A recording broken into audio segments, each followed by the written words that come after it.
We're living on a disk, floating through space, with a tiny sun.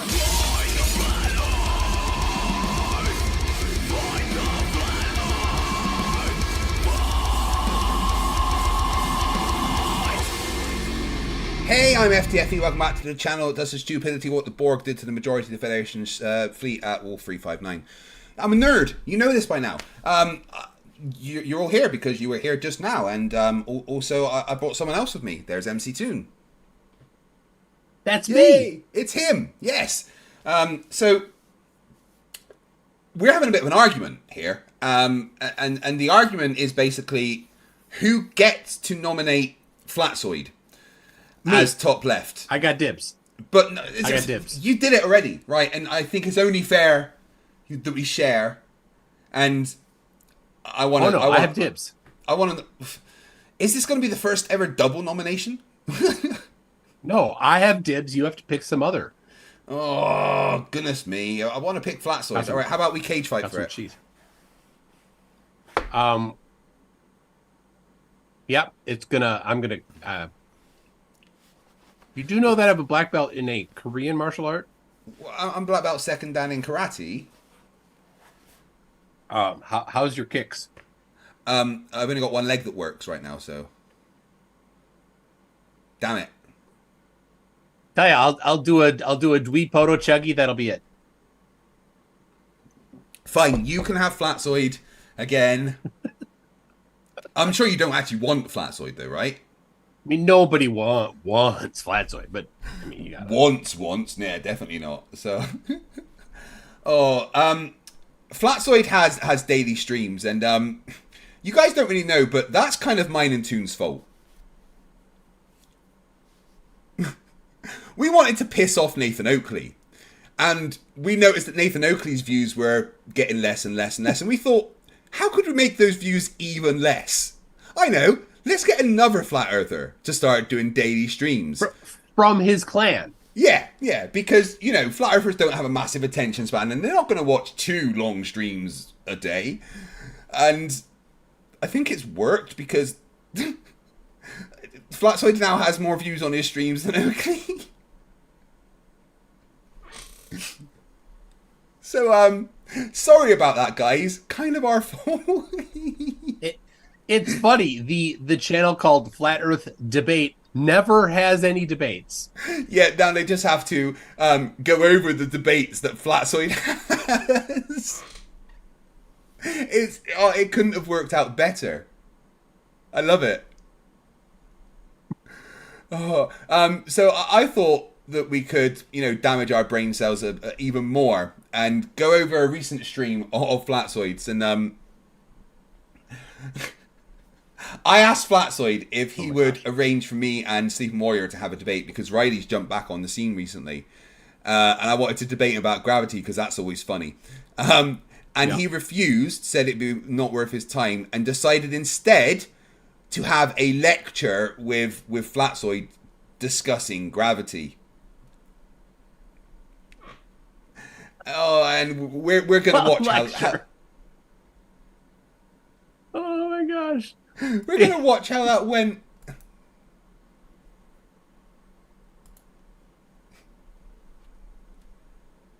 And it's like asking the leader, the Little Rascals kid who is the leader of the He-Man Woman Hater gang to give a lecture on women's rights.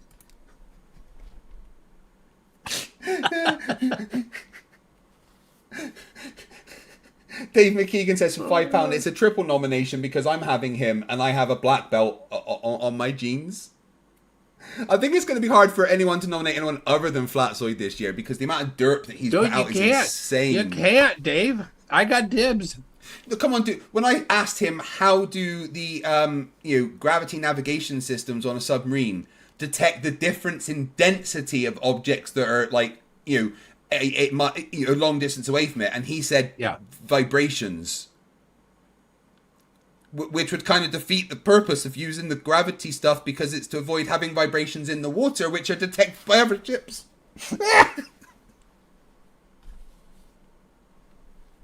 Yeah, vibration. You mean sonar? Yeah. The thing That's that they made this to not use. Stringer News 1 for $2 says, I have a black belt in martial arts. Which one? Good job. Lord Luminous Pooh for $5. In brightest day or blackest night, it's what? Oh, marital arts. Good job. Read it again from the beginning. Stringer News 1 for $2 says, I have a black belt in marital arts. There you go. Good job. Lord Luminous Pooh, $5 says, in brightest day or blackest night, it's not my problem. I'll be alright. No, because your name is worth the fight. But if I'm bored, then yeah, I might. That's from the new core in the DC universe, the meh core. The Gen Z core. Lord Luminous Pooh for $2 says, oh, it's the Grey Lanterns of apathy. Bacon Head Eating for Fun for £2 says, you two are the greatest debunkers ever. I don't know. Well, at least these versions of the clones are. I'm not sure about the originals. What number are you on? 42. 42. Of course you are. Stream News 1 for $5 says, Witless demanded a nomination of specificity, so I nominate specificity.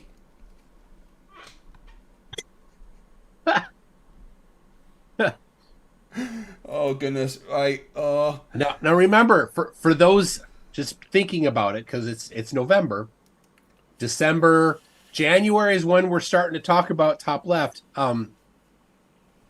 If you nominate, if you're the leader of the nomination group, you are in charge of making the nomination video, the voting video, not the nomination video. So, Dave McKeegan, the not Flatzoid that you will be nominating, whoever it is. I mean, Leo's a good one. You know what? I think you and I should concede Flatzoid to Dave. What? Come on, he did That's just crazy. murder him. What you talking about, Willis? He did just murder the guy. He should at least get to nominate him in Top Left. Yeah, but I Come on, Top let's Left be fair. isn't about You've had the what fun. we You've nominated do. It's him about already. what they do.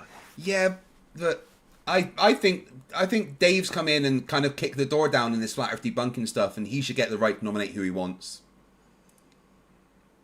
I typed. I have all right. Earlier today, I'll get the screenshot. I'll share the screenshot for everybody. Right there, dibs on Flatzoid is what I said. There it is. Yep. All right. What did he say? I'll get the screenshot. It'll be yep. There you go. All right. All right, you talk amongst yourself for a minute. So we have more super chats. We've got Janos Takos for 1,024 huffs that says, I have a black belt in Feng Shui. Despite its name, it's actually a traditional Hungarian martial art where people use the furniture in a bar fight. Sounds awesome.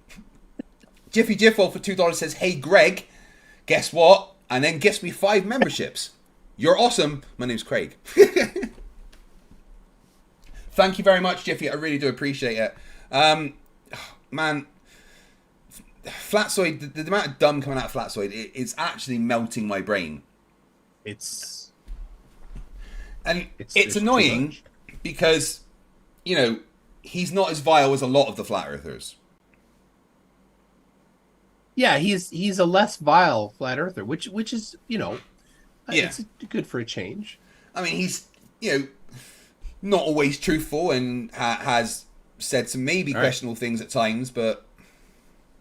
Oh, all right, you're using my own screenshots again. Right, I see how this goes. Yep, put it up. Yeah, let's do it. I was going to do a live Flatzoid debunk as well. He is dumb, like maybe actually the dumbest non-troll. And you said, and so confident, and dibs on nominating for Top Left. As you were saying that, I was in the middle of typing that, all right? And then, so I was just about, so yes, you did call dibs, but I think we should concede to McKeegan. That kind of stuff requires bribery. I hope you're listening, Dave. Well, Dave has to do that. You're listening, Dave. String News 1 I for am $2 not says I can't above. find Toon's simulcast because he's not doing one. He's here. Yeah, I'm just here. Jiffy Jiffo for $2 says, sorry Groot, here's my apology. Wait for it. And another 5 memberships. Craig, not Groot. I mean Groot works. Thank you very much, Jiffy. I really do appreciate it, dude. Okay, alright, okay. You can have Flatzoid unless Dave bribes you somehow. Dave, All right. ball's in your court. Just remember, I'm not above it. Alright, Toon, are you ready? I'm ready. Oh, man. I have consumed the tab. Let's get past his nonsense. Let's get it. No, I'm good. I was going to say, he's talking about gravity. What's gravity? Is that thing, it's a force, not a force, but acts like a force, and the glue, the adhesive that bonds the whole of their worlds together. Nah, that's not. Well, that was a good start of Flerfs straight away, just, not understanding anything, right? Well, yeah, they have their mantras. Yeah. Mantras are very important to the people that replace facts with religion. And here's the thing, right? Gravity is a great thing because if gravity is real, flat Earth is basically dead. There is no flat Earth. So they have to deny gravity. They absolutely 100% have to. So they have to come up with any explanation ever to deny gravity. And this current mantra of,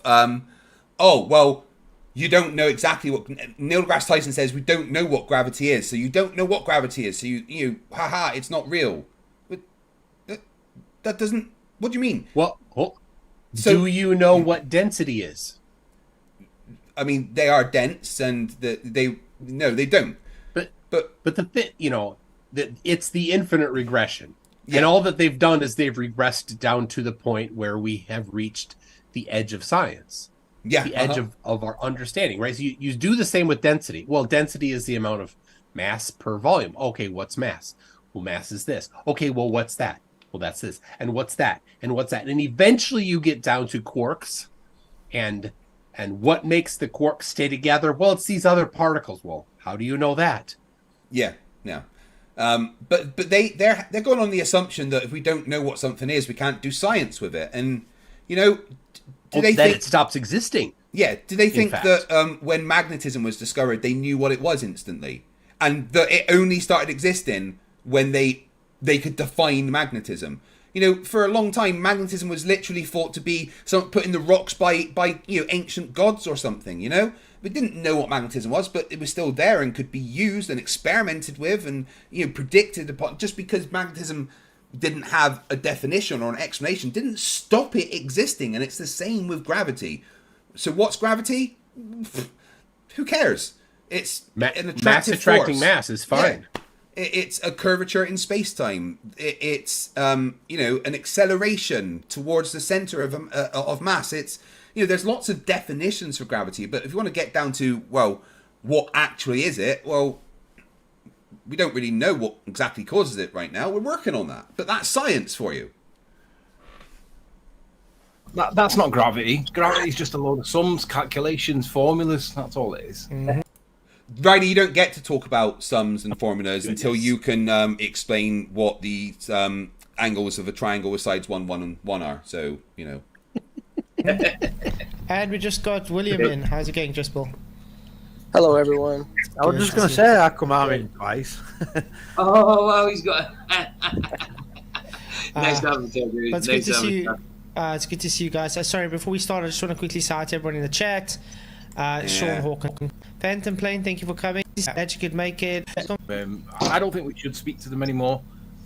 If gravity doesn't exist or it's not a force, well, that's their model debunked. Right, let me just go back to when they actually started talking. One of them wants quintessentially when you Says gravity is a force. 20% say yes, and no 81%. It's changing. Yeah, whoever said yes, obviously you don't know what gravity is. Congratulations. So I'm gonna head it off to Sleeping Warrior, and we can start this conversation.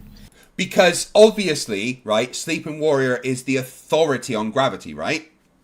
Yes, nobody knows more than him, and all of the world's scientists go to him to find out what what this topic is. Absolutely. So, if we're going to talk about gravity, Sleeping Warrior has to be involved.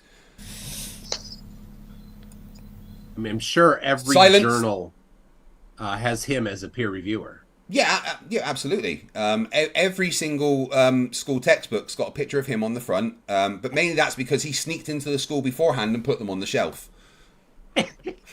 He pasted them on. Yeah. Where do you start? I mean, quintessentially, when you come to this topic, there's 1,000,001 questions that you start asking. And one of them, you can't avoid gravity, right? You can't get round a topic without coming across the gravity argument. It's intrinsic in their argument. It's fundamental. If gravity doesn't exist or it's not a force, well, that's their model debunked. But it does exist, and it does create a force, and you crying no doesn't ever stop that. Right? I mean... Yeah. Doesn't matter how many times you say gravity isn't real, Sleeping Warrior, it's still real. But the problem with the whole topic of gravity, it doesn't really matter. It doesn't matter what we're talking about. It doesn't matter whether we talk to the ball earthers or not. I don't think we should speak to them anymore. I don't think there's any value in it, because he doesn't want to. Yeah, just go hide in your echo chamber and make sure nobody ever talks to you guys again. That's fine with us. Isn't his bestie buddy a dude that runs a channel called that does Flat Earth debates daily? Well, there's no debates allowed on there. Well, all right, so there's no debates allowed on there, and Sleeping Warrior is suggesting they don't talk to the Globers anymore, so any sane person. How does Nathan feel about that? The next step is for them to just not even broadcast it. Yeah, no, just go and meet in some coffee shops or something and talk about it face to face. But that would mean asking their mum's permission to go outside, of course. And, they're only allowed out once a week with their 20p pocket money. Like the Flat Earth, who apparently pocket money. Yeah. Now wants to debate me. There is no debate, Craig. What it is, Craig, you just want to tell people that gravity causes a force and it doesn't. But it does. It does. It literally does. We can measure it. We can test with it. We can predict it. We can do experiments with it. We can build things with it. But the thing is, but you have to remember where he's coming from. He has found somebody talking about Einstein in a popular science article, not a paper. And in this popular science article, he made some references to how relativity works. That it creates this curvature of space-time, and it literally does output an attraction between masses on the other side of that. You can't avoid it. He just denies that part. So he cherry picks this quote from the guy, but the guy that he's cherry picking from says, no, that's not what it is. Of course. But they're going to ignore when the person disagrees with them and claim they're lying, like Flatzoid do with the photographer guy. And just want to shout out Desert File in the house. Whoop whoop.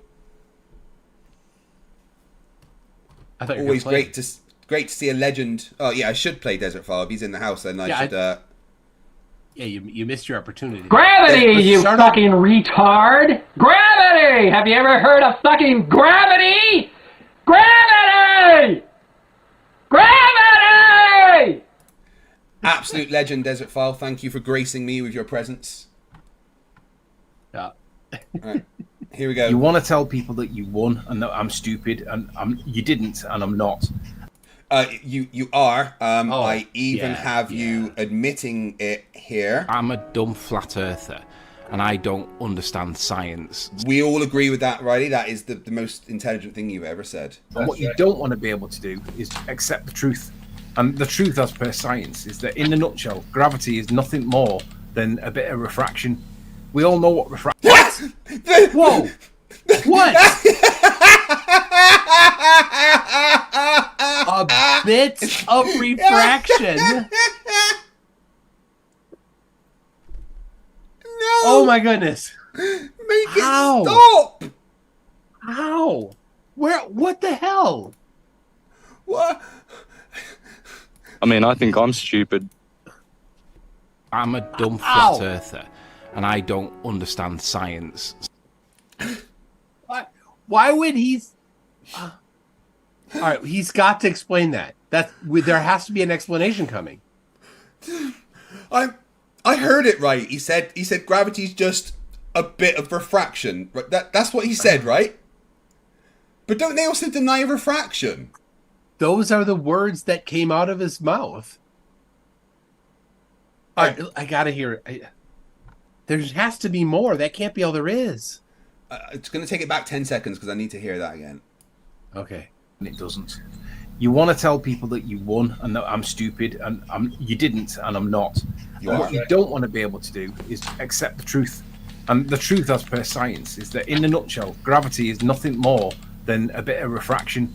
Yeah, no, he definitely said it. Those were the words that came out of his mouth. Holy I shit. caught an additional thing this time. He said, as per science. As per science. I He's would actually love to see claiming this science. That science says that. Oh my god. We all know what refraction is. We all Do you? Do you know what refraction is? No. know that when you look at the horizon, you see boats doing all sorts of weird things. No, Desert File, he's not saying reflection, bud. He's saying that it's refraction. Like, it's even dumber than reflection. They stretch, they shrink, they move physical positions. We know that they're not doing all of these movements, but that's the way it presents itself to us. And we all know that it's caused by the medium that we're looking through. Well, that's basically what gravity is. When you're looking at a celestial object, let's just say, I don't know, Polaris, Venus, anything in the sky. Imagine that you're looking at the horizon, and that star that you're looking at is actually a boat. And you're seeing it moving up and down, you're seeing it getting fatter and thinner, breathing, you're seeing it do all sorts of things. But it's a visual phenomena. It's a visual phenomenon. It's not an actual thing that's happening. Obviously, it's not doing all of these things. But when we compare it to a boat on the horizon or a building or whatever, and we see, like looking at Skunk Bay, we can see that those things get stretchy, shrinky, moving up and down. We know they're not doing that. It's the same with these observations of the definition of gravity. But Craig doesn't want to accept it. Mm-hmm. Now, all right, as per science, then he talks about seeing stars moving a little bit, and that is gravity. He completely missed the part where we say that it's related to what makes us accelerate downward. And he's conflating the movement of stars with, like, you know, the fact that we have to add refractive calculations to celestial navigation, right? He's conflating that refraction with the movement of the stars. This is what I'm assuming anyway. The movement of the stars against the backdrop of our sun during the Eddington experiment of 1919. He's saying because the stars move, it's just refraction. Oh my gosh. I mean, I've heard people, and I don't think this is what he's saying, but I've heard people claim that Eddington measured that the light deflection was because of refraction through the sun's atmosphere. Right? Flat earthers don't generally do that because that then admits that the sun is an object and that it has an atmosphere and that it has a varying gradient of pressure. And that kind of gets into that little bit of a second law of thermodynamics strawman that they try to do.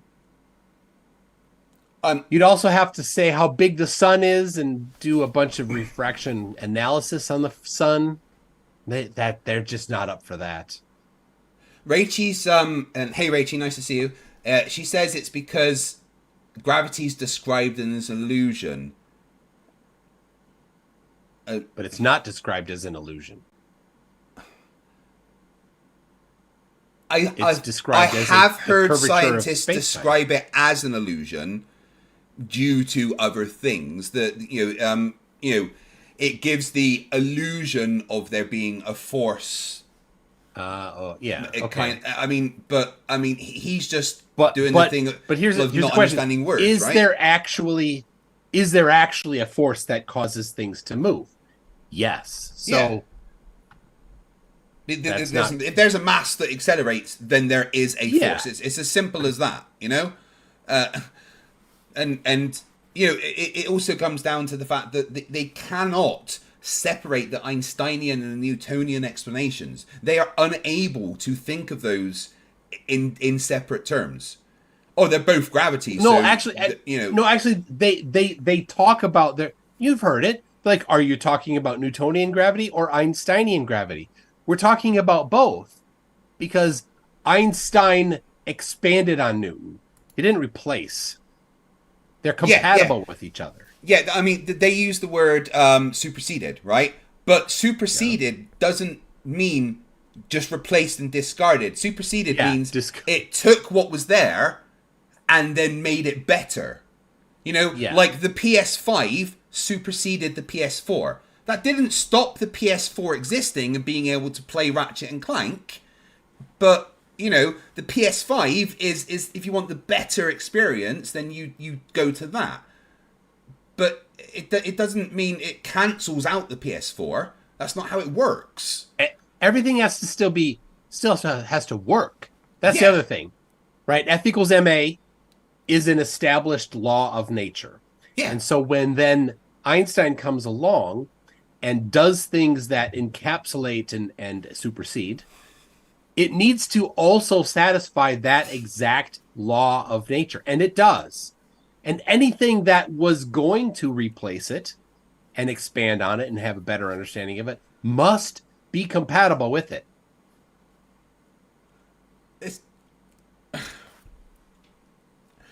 Now, here's the thing. If you've read Thomas Kuhn, I think it's chapter 9 or 10 of his structures. It does.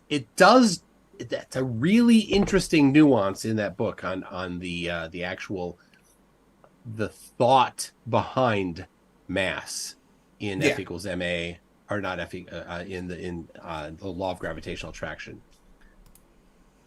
But that doesn't change that F equals not F equals G M1 M2 over R squared still works. Jiffy gifted 11 memberships, and then he says that he gifted 1 sub for every deleted frame. Get it? Yes, I do, buddy. Stringaroo says that Desert Files in the house for $2. Bacon Head Eating for fun for £5 says we need flat earthers because they are so dense they make their own gravity field to keep all of us on Earth. This is why I'm always worried about flat Earth conferences, because too much density in one area, black hole, you know. You get to the Schwarzschild radius and you're done. You're done. Yeah, that's it. Pythagoras, who's been around for 25 months, says, this is why I miss Sleepy. God bless his cotton socks. Yeah, me too. Clarence AS2 for £5 says, shit, just dropped my phone. Bloody refraction. And Stringaroo's one for $5 says, Anthony doesn't understand special relativity because he is the special relative in his family, and his family tree is a stump. Oh my god, I love it. Oh, right, okay. Oh, okay. Right. Let's listen to some more. Oh my god. So hold on. Watch refraction in action. Boom. Oh, gravity is just, in a nutshell, as per science, a bit of refraction. Oh my gosh.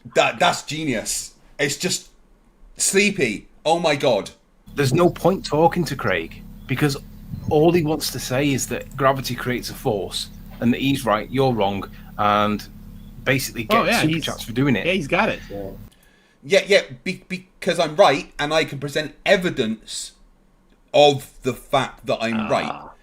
That's that annoying thing for flat earthers. The facts. Yeah. If you tell me gravity's not real, yes, I'm gonna say you're wrong. Gravity is real. I'm right. Here's all of the proof. Yeah, that is something I'm gonna say. So, I mean, he's complaining that that's all I'm doing. But isn't Nathan Oakley just doing the same on his side and asking for he literally begs for super chats because he makes about £300 a month, and that's probably why his wife left him. But anyway, then he'll do a every once in a while he's got to do a GoFundMe to fix his super expensive speakers and the custom amplifier for them, so that he can do the show, because these $15 earbuds wouldn't do it. Yeah. And Desert File points out that gravity creates an acceleration, not a force. You're absolutely right. Obviously, there is a force created by gravity still because it's the acceleration acting on the mass, which means that you can always calculate the force created by the gravitational acceleration. These kind of... and you've never debated a flat earth or desert file. These kind of nuances are things that bog the conversation down with them because they just don't get it. They don't understand that, gravity is the acceleration and that's where we get the force from. They wouldn't understand that there's that relationship. You're right, but really using that kind of nuance in these conversations with flat earthers is ultimately pointless, right? They won't get it. Yeah. No. To people for super chats, Craig. There is no conversation. There is no debate. It's not an agree to disagree topic. It's literally, you just don't understand the current position of science. Yet you claim to people that you've got a physics degree. And if that's true, you would have been taught that gravity is not a force. So you can only conclude... We don't say it's a force. No. There's a gravitational force. It's a result of gravity. That force is there because gravity's making things accelerate. And those things have mass. And everyone in the world with a physics degree knows I'm right and you're wrong. And he's right. It's not an agree to disagree topic. You can't agree to disagree on one of the fundamental laws of nature. You're just outright wrong, Riley. I understand the current position on science. I completely understand that special relativity did not take all of Newton's work, crumple it into a ball, and throw it into a trash can, right? I understand that. You don't. You think that gravity, according to science, is just some fancy maths. Well, it's not. Gravity is used every single day for engineering. You have to remember... They think that if you have a model in science, it's a reification fallacy, which, of course, nobody goes barking fallacies at each other when they're doing science. But the reality is that you can't actually do any science without a model. How do you have a hypothesis without a model? The hypothesis is partially describing the model. Yeah. They don't understand what a scientific model actually is used for. No, so none of they have such a narrow view of science. They can't do anything with their version of science. Yeah, right. Exactly nothing can be done with what they think is actually science. So he's okay with saying it's just a bunch of math. Well, relativity predicts some things, some very specific things, and they were tested and confirmed. Dave McKeegan has actually sent me a video of the live place where Riley was giving this lecture. Are you ready?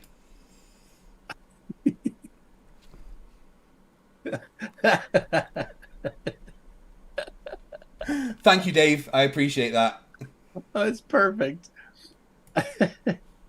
So, Riley, the fact is, dude, I am right and you are wrong. And I'm not going to just agree to disagree on the fact that I don't understand physics. I literally, the Royal Navy paid me to finish my physics degree and then put me through my engineering degree. They wouldn't have done that if I didn't know what I was doing. They wouldn't have let me operate nuclear reactors and be in charge of maintaining them if I didn't have a physics degree. I couldn't have been a project developer at Enatrag UK for wind farm development if I didn't have a physics degree. It was required, and they would have checked these things. So, and to say that if I had a physics degree, I wouldn't say this. It's like going, oh, if you knew any maths, you wouldn't say 1 + 1 is 2. God, that's so stupid. All right, you don't have a physics degree, so you can't say what would be in a physics degree. And I have said this countless times. Riley, any of you, find a Flerf with a physics degree that says I'm wrong, I'll delete my channel and I'll delete Toon's channel. Speak for yourself there, chump. Chump.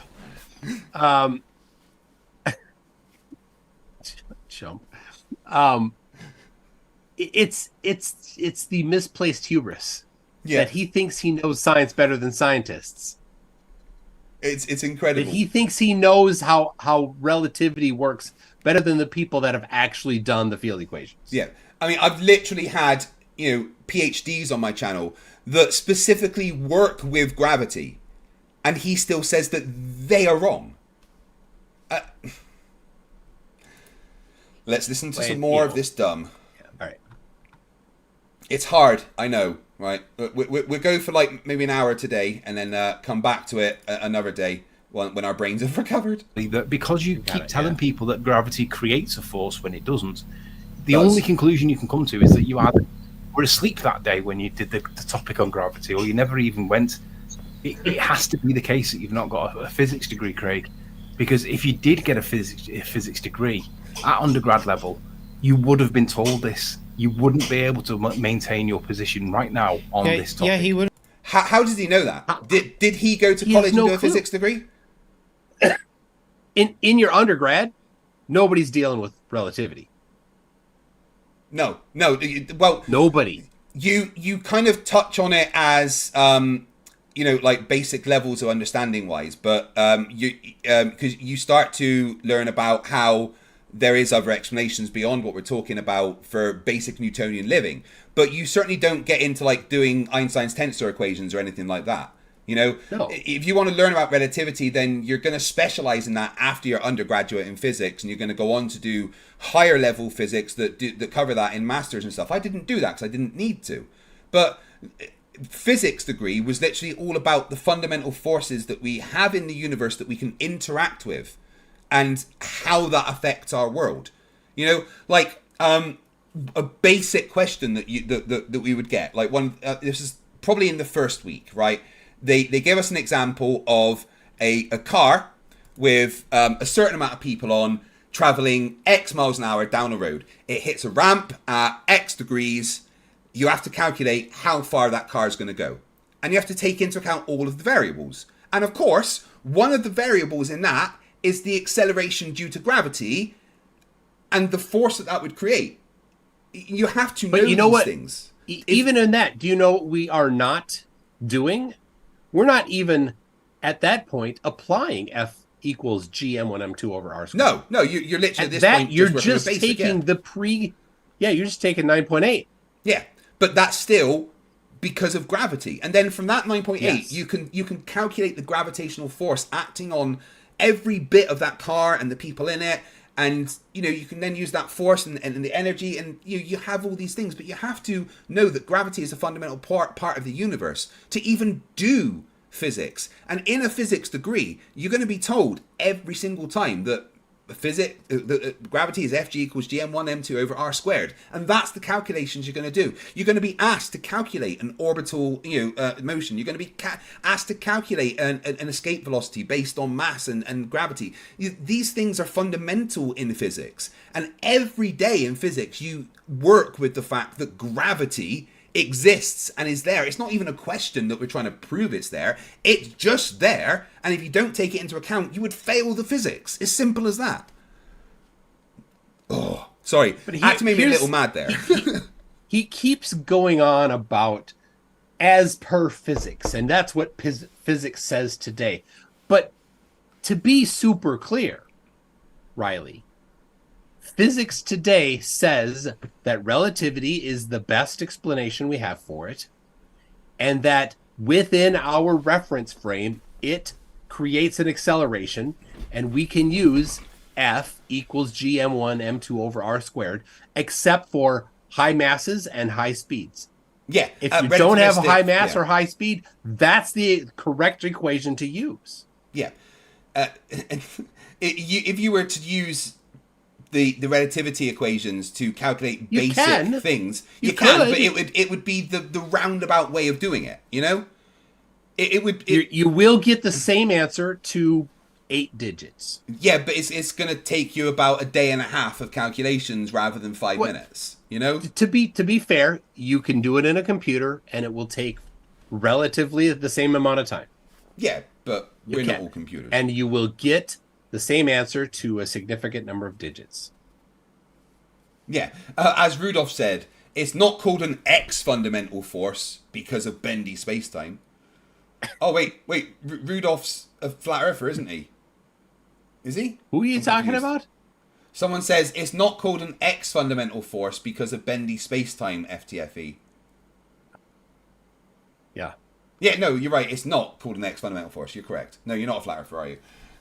Global Mum member for 20 months says we have to realise who we're dealing with here. Riley thinks there's a solar eclipse once a month, but we don't see it because it's over water. I got the book right here.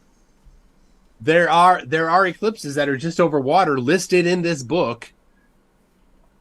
This is the all the eclipses 2021 to 2030. And were they there every month? They're not there every month. Oh, but there are some that are to just pay that over water. £1,000, doesn't it? Yeah, NA became a new member. Just over water. Welcome to Scrappers. Baconhead eating for fun, £20. How was the first Flat Earthers was made? He was sitting next to Isaac Newton when the apple hit Isaac Newton on the head. A tree trunk hit the Flat Earther on the head and got a concussion, and then he went mad. Yeah, I mean, that makes sense. The tree trunk got a concussion? I would reckon that the tree trunk would get one. There is an old Flat Earther that actually wrote a poem about Isaac Newton and the apple falling on his head to try and like say that gravity was dumb. And Newton actually then printed that poem in the Mathematica Copernica, I think. All right, let me show you right here, just for Riley's benefit. Here's the partial solar eclipse, 2029, December 05. Right here. The eclipse starts over here in the water, goes underneath, or on the other side of Antarctica, but it's nighttime, you don't see it there. And then it comes out the other side, all over water, except when it's nighttime, when you can't see it. Not when it's nighttime, when it's not visible. Yeah, it's nighttime. So this is it. It's documented, but this is the only one I found in this decade. Good job, Riley. Well done, Riley. Brilliant. I've been watching a lot of Flatzoid streams lately. I know it's bad for me, but does anyone else think he looks really uncomfortable in that chair? I think that chair looks really uncomfortable with him on it. And has he got a T-shirt that just says "Do Fearless"? Yes. That's like when you get, like a tattoo with like a Chinese word on it, but it actually says fish curry or something. I don't think that T-shirt was made by someone who speaks English, because "Do Fearless" is not. It's not right. Oh my gosh. Right. Okay. Wouldn't be able to get any points to actually pass if he went along the lines of gravity's a force. They would fail him. And of course he knows the criteria for marking exams in a physics degree, doesn't he? These idiots that never took a college STEM course talking about how STEM courses are done.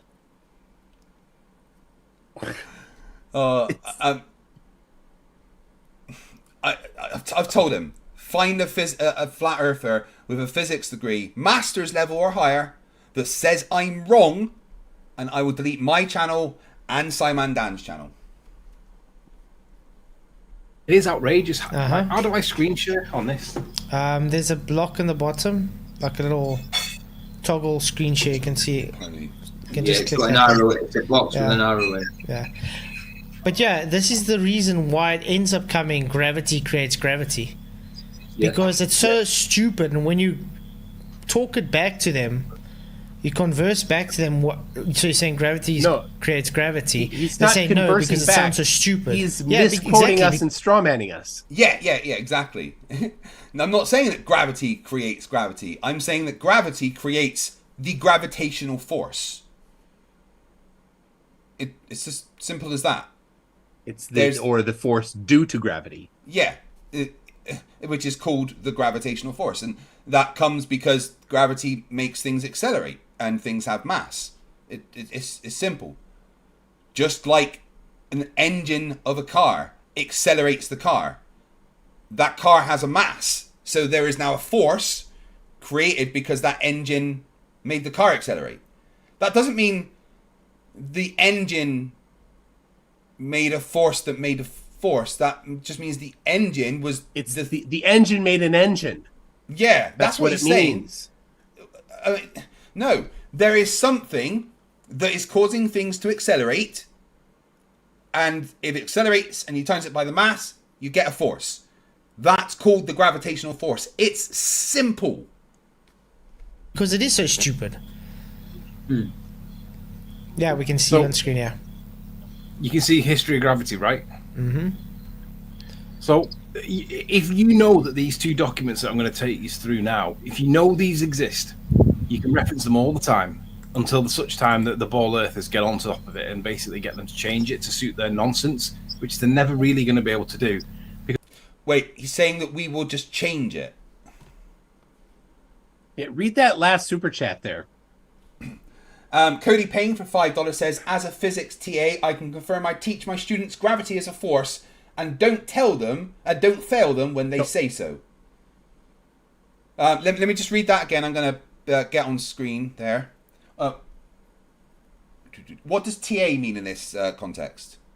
Teacher's assistant. So Teacher's assistant. He right, works. Okay. He's working on his PhD in physics. Right. Okay. So I'm just going to actually put this up on screen so that can be seen. Oh my goodness! Sorry, my computer's being slow for some reason. Hey, there we go.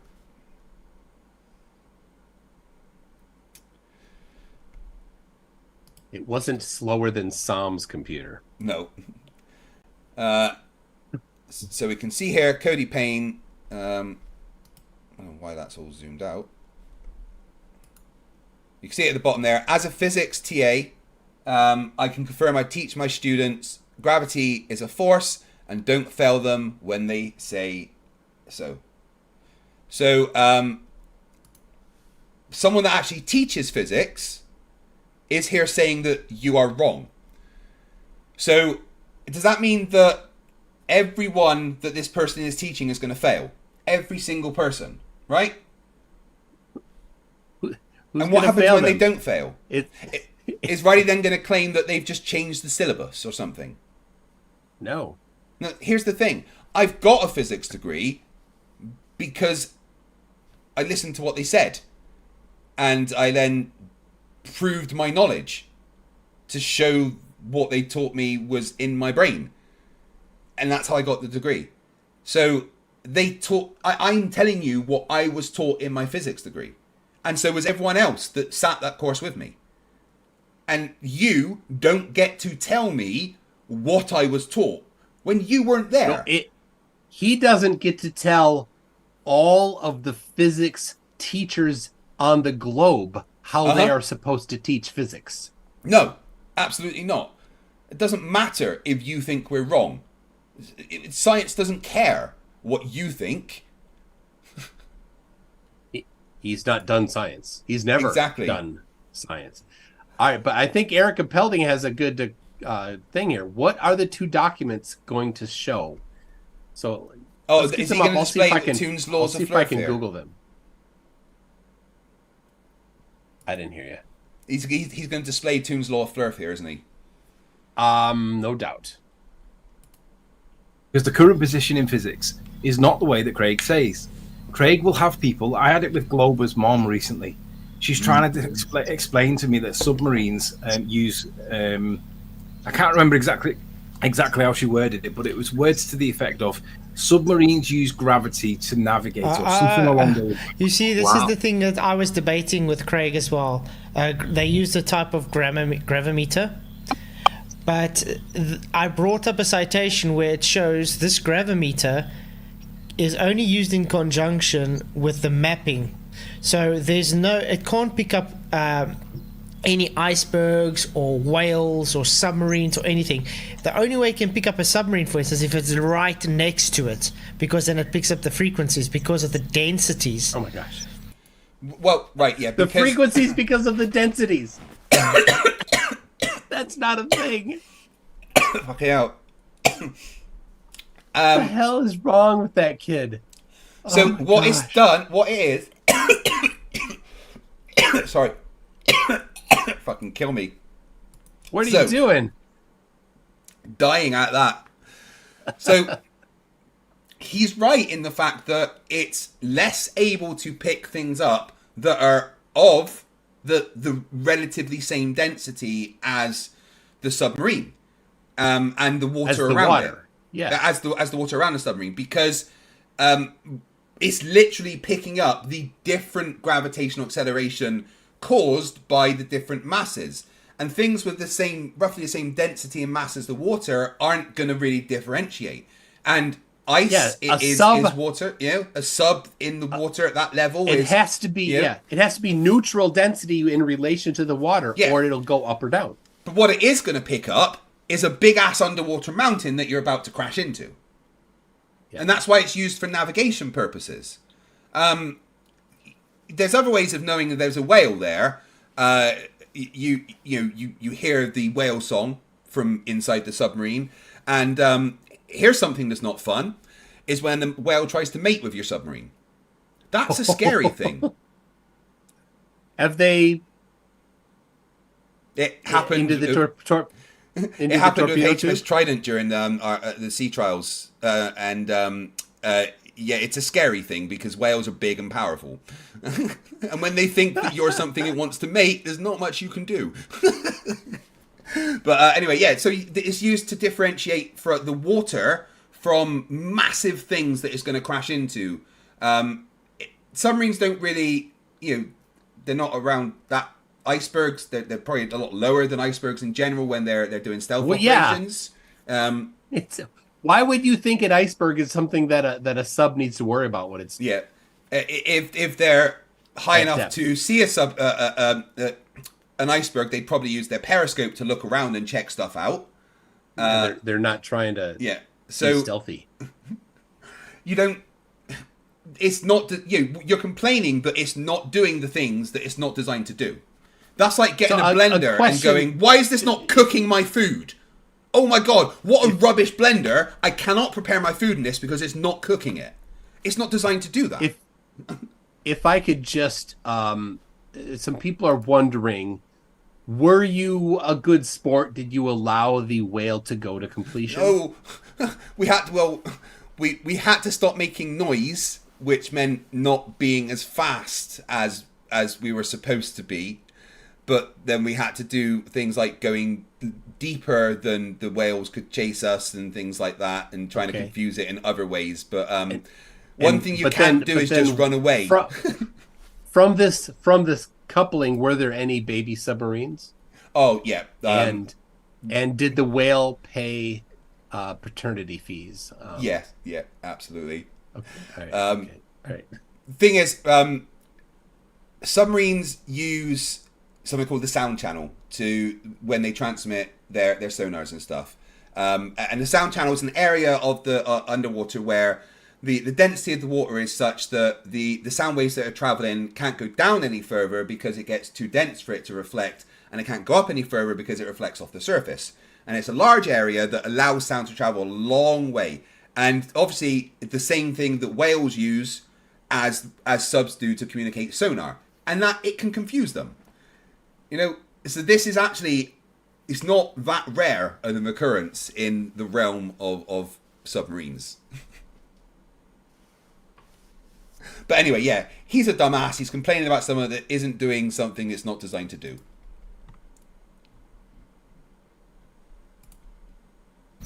Yeah, it works on density. Even that citation said it works on density. No, it doesn't. Yeah, didn't say that I've been spending a lot of time reading about that. The Titan, that submersible that crashed up, imploded. Reading about it. I was reading a lot about how, and it doesn't matter what your view is on it, but I think we all accept that it went missing, and it's like instantaneously imploded, and they've all died. They brought up lots of bits and pieces, but the big piece that they're missing is the carbon fiber hull, the main part of the boat. Now, the argument was that you can't make it out of carbon fiber because if it was to ever implode, it'd shatter. Plus, it doesn't marry up to titanium very well, and it's only got a limited life cycle. It's got a certain amount of pressure cycles before it becomes useless. And the question obviously then is, well, how many cycles has it got? And the answer is, well, they don't know because he never did it. He didn't do the testing. Why? he built one and it worked once, and then it worked again a second time, and it gradually got worse. And it got to the point where it was making so many noises that like passengers were reporting it, and he ignored it. And ultimately, he was so caught up in his own fantasticness, his own self-belief. He was showing Dunning-Kruger. He was trying to convince himself and rub that convincing of himself off onto others in return for money or fame or stature or whatever. But one of the things that was mentioned in that in the creation of that submarine was the strength of the carbon fiber. And ultimately the argument was it isn't strong enough when it's got pressure pressing on it. It's strong when it's trying to hold in a force from the inside and it's pushing out. But when it's holding one out from the outside going in, it's not the same. It's the opposite. And he didn't accept it. And I was trying to find a particular scene where he basically argued that, well, he basically said, I've done the maths. Now, obviously, a lot of people in this topic... He's just doing what flat earthers do all the time here and, like, deflecting from the actual topic. We were talking about how gravitimeters on a submarine map gravity in real time. I mean, it can't be density. There's no way it can detect density. There's no way of transmitting that information. But Riley's gone from talking about that to the sub that imploded, and they're not the same. Well, that wasn't even a sub. That was a submersible. It was not a submarine. Yeah. You know, me, I worked on multi-billion-dollar war machines. That was something that was basically put together in someone's backyard. Not comparable. Will substitute mathematics for experiment at any opportunity, particularly where they don't have any science. But he's a really good person to cite when he says, I can't find it now. I think YouTube might have scrubbed it. Oh, of course they did. He said something along the lines of when he was being questioned on the perceived safety of titanium marrying up to carbon fiber. He said words to the effect of, "Look, I've done the maths. This stuff's much stronger than whatever it was he was comparing it to." But the key point was that he's done the maths.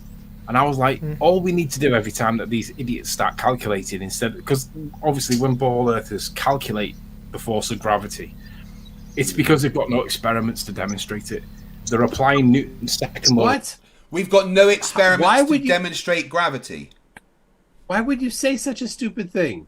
Well, I guess he's a flat earther. MC2.net/G. Oh, but remember, they have redefined science to be not science, so they will reject all of those experiments because they think they're not science. Well, that doesn't matter what they say, because science. No, we want them to say them so we can laugh at them. Yeah, but I mean, I'm just really confused how he says that there's no measurements because, like, I mean, gravity measurements. He said there's no experiments. Well, this says this is a list of some experiments confirming gravity. Oh, yeah. Didn't he just say there wasn't any? I'm sure he said there wasn't any, but this says there's. So are you lying to me too? But the people that wrote them and used the word experiment when they wrote it, they don't know science as well as Flatzoid and Sleepy, because they know science better than scientists, right? Never forget that. I'm a dumb flat earther, and I don't understand science. It's still going. This list is quite large, I must say. For a list of things that don't exist, right? It's quite big. I thought non-existence was a lot smaller than this, if I'm honest. Oh, it's still going. Oh, right. Wait. So I've got a Logitech mouse, and this button or this scroll wheel, if I flip it down, it can scroll really fast. So let me just do this. Oh my god, it went for ages. Look at it. I think I have 18 or 19 there, and that's it. And that's only a small list. Yeah, and every one of those cites another handful of them and is cited by a handful. So the only reason to stop making that list is because you get tired of making the list. But Riley just told us that there's no experiments for gravity. So the reason why that he can boldly say that is because of his redefinition of science, where they have the middle school list of how to do an experiment that begins with observable natural phenomena, and so they know that if they ask that, then they're just going to deny whatever you say as the answer. Yeah, denial is their main thing. I mean, right, Riley, I'm so glad this is mainly Riley talking, because this might actually just allow me to make a new Riley video, and they're always my best performing ones.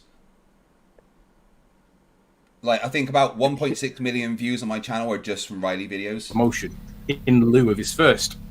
Newton says, well, you can calculate the force with F equals ma. But they ignore as to get the thing to accelerate in the first place, you've got to have a force. So what they do is substitute the having of a force with the calculation of a force, and then all of a sudden you've got gravity. But there we go. He's confused about... He's mixing up general relativity and Newtonian gravity again. Because in general relativity, you don't need a force to accelerate. That's kind of the point of it, right? Like, the thing that's causing the acceleration is the curvature of space-time. That's where the acceleration comes from. And then that translates into a Newtonian world as, well, there's a mass creating a force because of the acceleration. But he's saying that, right, here's what he's doing. He's going, you're not citing current science because you're not citing general relativity. And then he's ignoring general relativity, which says that you don't need a force to accelerate, right? Yeah. Oh, ST in the chat. How you doing? One of my favorite people in the world. Very late for you to be here, my friend. Man. I mean, you're up late, but that's what you do. What's he doing? I know. It's not like I've got 2 kids, a puppy, and 2 cats, is it? You know? And go to the gym 6 days a week. Oh my god, I can't wait for my rest day this week. How many days a week do you go to the gym, Toon? I don't. I do everything I do at my own house, or if I run, I do it outside. I wish I had a gym at my house. I love it. Well, I don't have a gym. I mean, I got stuff here, but I got a lot of work to do. I know I've got a lot of work to do. My chest is still quite weak coming from my shoulder injury, but I've been working on getting my shoulder stronger. And tomorrow I'm going to try and hit a PR in my bench press, which for me would be benching 3 sets of 10 at 85 kilograms. That would be my PR. Which isn't a lot, but I'd be happy with that. Wait, hold on a second. 85 kilograms. My goodness, I don't know what this kilogram thing is. It's a measurement of mass, not weight. You should know that. Yeah. I think it's but the funny thing is, I can convert from kilograms to pounds. 187 pounds. All right. Yeah. So if I can, I've been working up to doing 3 sets of 10 on that, and I'm not quite there. Once I can do that, I'll be really happy. I know that's still little boy. I haven't quite got to the big boy plates yet. Yeah, it's fun when you start with the 45-pound plates as your bottom end of the workout. Yeah, I mean that pesky gravity making those plates heavy. I mean, yeah. According to Witsit, all you need to do is ground the plates, and they would just float because you would now have no more electrical potential. Yeah, or if it's the density that's changing it, what if I just make the plates a little bit bigger but keep them the same weight? Wouldn't they be less dense and then it'd be easier to lift? Density went down. It'd be easier, yeah. Brilliant. Oh, Ross Thatcher's still messaging me. Get to Thailand, you overgrown pussy. Yeah, sure, just jump on a plane. Here, Ross, here's the deal for you, mate, right? Get your girlfriend to pay for my flight to Thailand, and I'll meet you there. Girlfriend. He's been dating this woman for about 4 years, and he's never met her, and he sends her money and everything. Like, and He doesn't understand. I've tried explaining to him, dude, you're getting scammed. He doesn't get it. Well, he has no critical thinking. That's how he got to be a flat earther. He thinks a young, pretty girl from Thailand would like him. Oh my gosh. Oh goodness me! Right. Let's get on with the stupid. The painful stupid. Well, if that was really the case, they should be calculating how much acceleration there are of boats on the horizon when they start moving up and down. Because that's what you would need to be measuring and then calculating to measure the force that's being applied against boats that seem to be moving up and down at the horizon. And nobody ever does that. Oh my god! Oh my god! What the hell?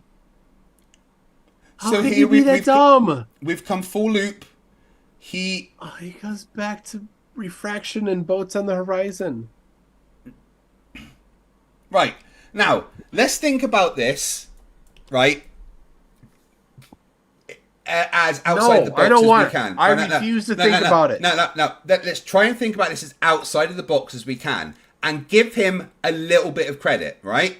Nope, can't. Technically, my suspension of disbelief is beyond its ability.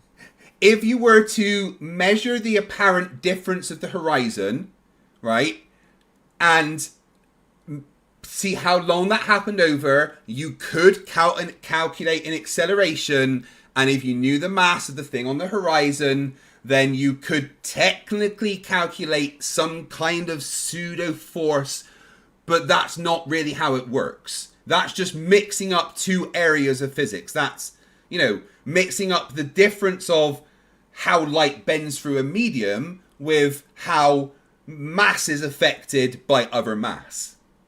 It's not... The thing is with gravity is it physically makes things move. Physically causes things to move. A plumb bob will be pulled off of hanging directly down if there's a large mountain next to it. The Schehelian experiment. Torsion balance will twist and go towards a larger mass. The Cavendish experiment. There's physical movement with gravity, but refraction is just the light traveling a different path to reach your eyes. Light doesn't have mass, and within the Newtonian world, it's only things that have mass that. Oh my goodness me! Tune, please, my brain. Sorry, I got off the train a few minutes ago. I know when I said no, and you thought I was along for the ride, but I wasn't. I just tried to think like a flat earther, and it hurt. It physically hurt. Like, I have a headache now because I just tried to think at a flat earther's level. Yeah, you just said level. Welcome to flat earth. Level. Dude, he thinks the movement due to refraction means that we could calculate a gravitational force on things that are being refracted. So apparently our glasses that we're wearing, there's a force accelerating the light.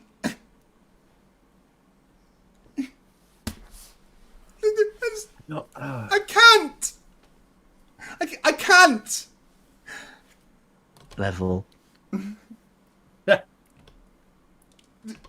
I'm a dumb flat earther, and I don't understand science. I'm a dumb flat earther. I'm a dumb flat earther. I'm a dumb flat earther. I'm a dumb flat earther. I'm a dumb flat earther, and I don't understand science. I was gonna get it ready. I didn't. Hold on. Now I'd like to know how my balls taste.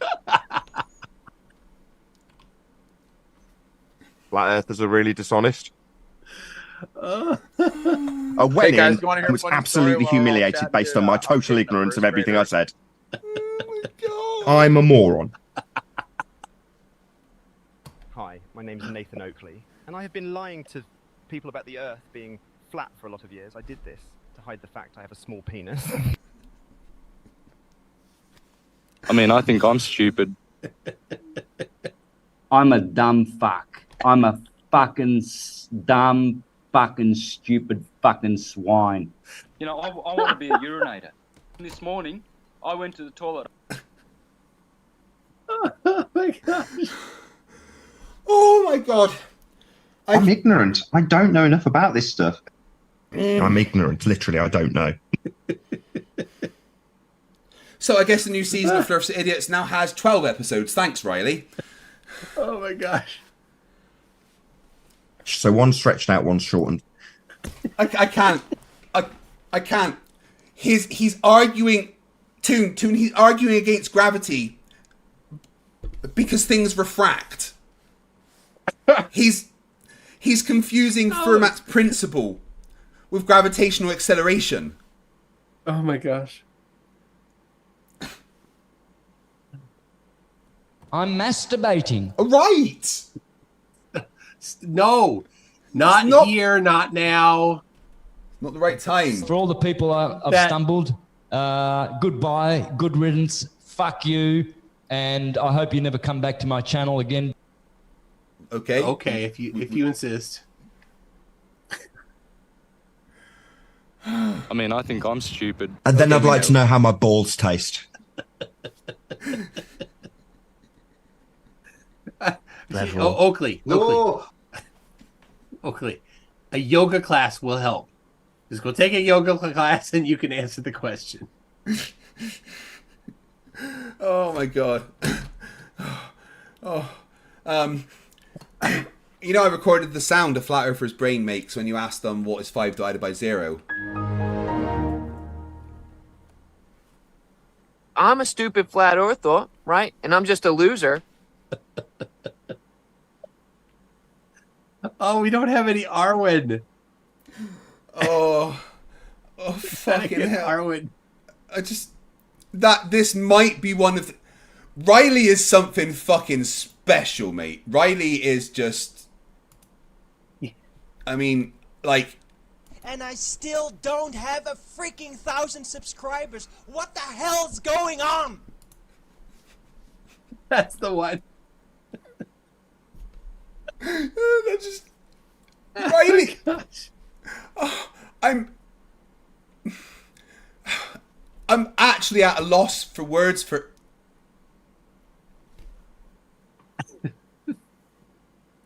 He's trying to debunk gravity with refraction. Oh. All right. Play. You gotta play it. We gotta. Oh my god, my brain. 2 more. Okay. All right. Oh, I was not prepared for that. I'm not prepared for that. I'm right there with you, Kent. When we're talking about boats at the horizon, we don't talk about boats as forces measured in newtons because we accept it's an optical phenomenon. Yeah, because refraction is an optical phenomenon. Yeah, well done. But when we're talking about stars, they want to start applying forces to these accelerations that they see in the sky. Exactly. Because ultimately, they need that acceleration. They need to be able to calculate a force into existence because they need to carry on that delusion. Wait, what? We're saying that the stars are moving because of a force? I don't get where he's going with the stars thing. Is he still talking about the refraction of stars moving? Or is he now talking about, like, the parallax of stars throughout the year or the movement of stars across the night sky? What's he talking about? Well, he mentioned the slight movement because of, variations in refraction in the atmosphere before, right? Is that what he's still talking about? I don't know. I still think he's mixing up, like, the editing experiment and, like, Fermat's principle.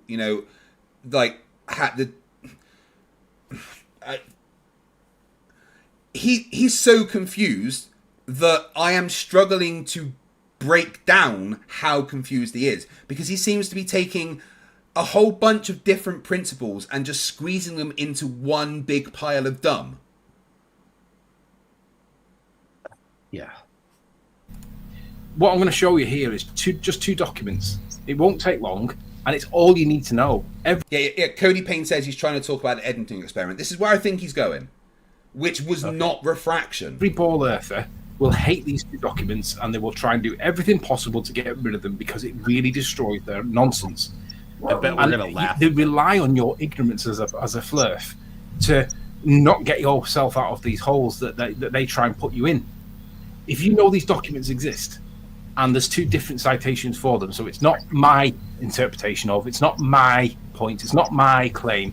This is the science. This is the current position in physics. If you know they exist, you can take yourself through them at your own will.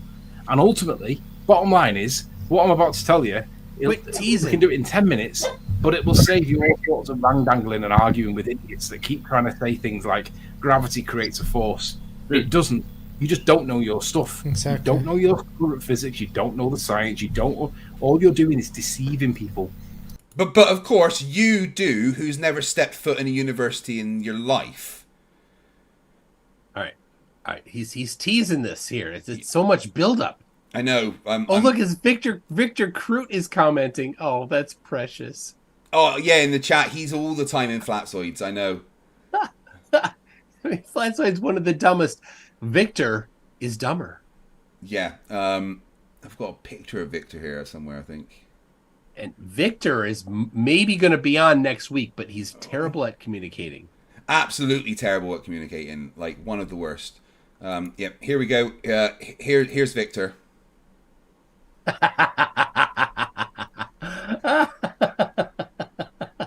He's all of them because that's how good he is.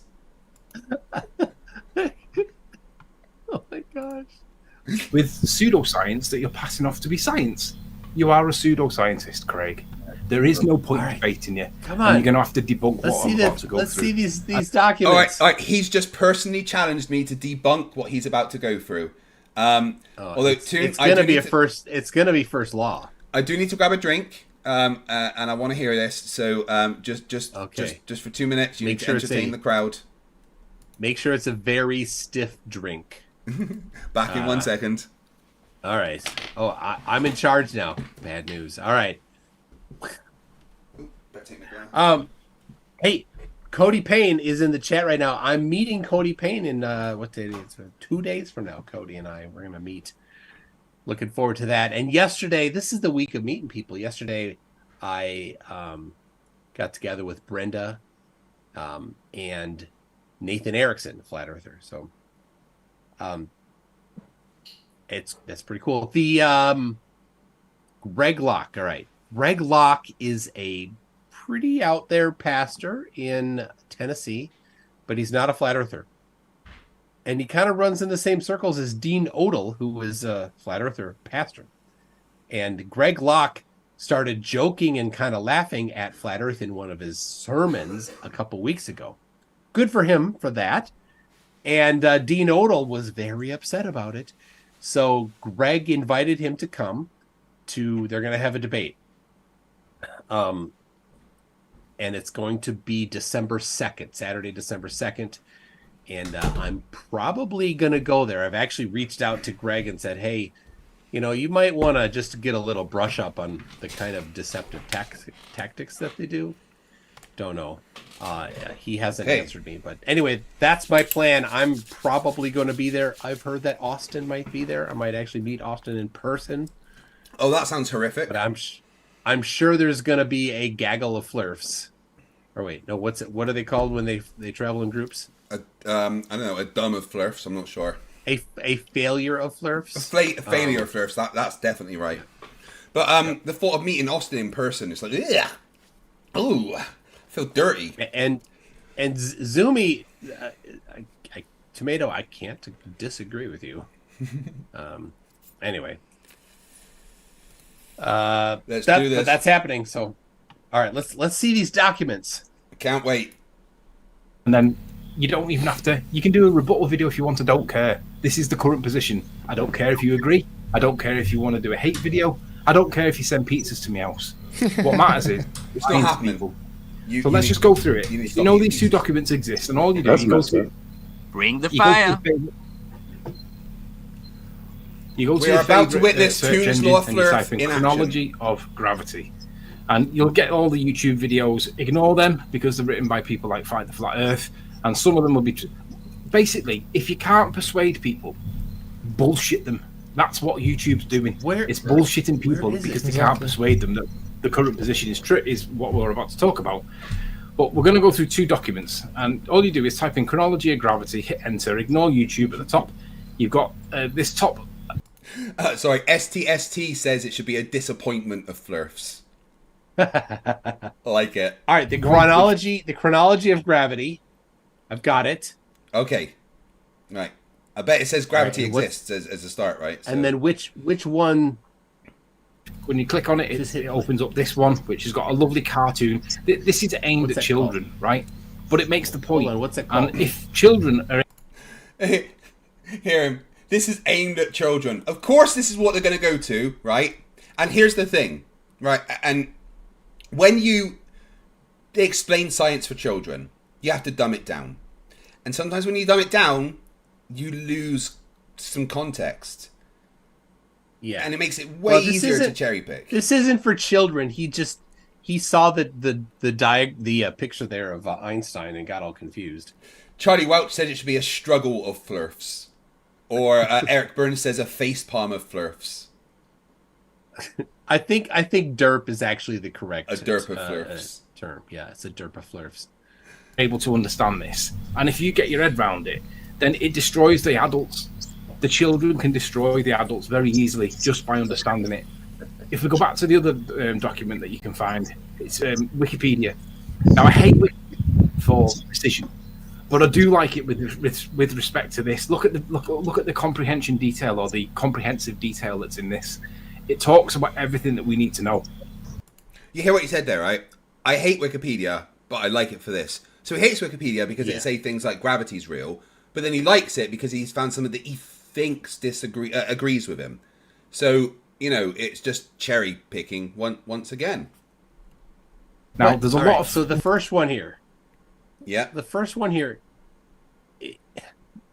Okay. It's a mystery to me. I've brushed through it a little bit here. Why he thinks this is going to support him, but okay. Of course, well, because, I'll tell you exactly why. In fact, I will let him say it in his own words. I'm a dumb flat earther, and I don't understand science. I mean, he said that himself, and he put the music behind it and everything. He made a soundbite for me. He's brilliant. What they're doing in this article is they are overcomplicating it so that you lose stuff in the detail. But if you understand where the 3 points are to look at, all of this stuff that you're talking about that they're showing here, although it looks overwhelming initially, if you know what you're looking at, it's very, very quick and easy to get through. And it's basically three dates. That's all you need to know. So we'll start with this one first because I've got it on screen. Basically, what we're looking for, obviously we all know about Newtonian gravitation, right? And in this document, you can find the Newtonian gravitation link. You say you know about it, but no, you fucking don't. Newton, basically, you've got all the stuff about Newton here in this area here, and you can see that the Principia, as it's pronounced by some people, doesn't matter what, the Principia is here. Obviously, this position has been superseded. Wait. I have to stop you. Principia. Just joking. Yeah. Whatever. Principia, whatever. But bottom line, this has been replaced. It's been superseded. It's been debunked. It's not been refined. It's not been added to. It's fundamentally been changed. Now you can read about this yourself, but this is obviously the starting point, and this is all that ball earthers. They stop here. This is where they stop. But look at all this development since then that they're ignoring by stopping at that point. This is tons and tons and tons and tons and tons. All this is further confirming gravity. Yeah. That's what those are. Those are additional destructions of their position. This is first law of Flerf. When we don't ignore it, we use that to debunk you and then try to explain to you what it means. 1700s.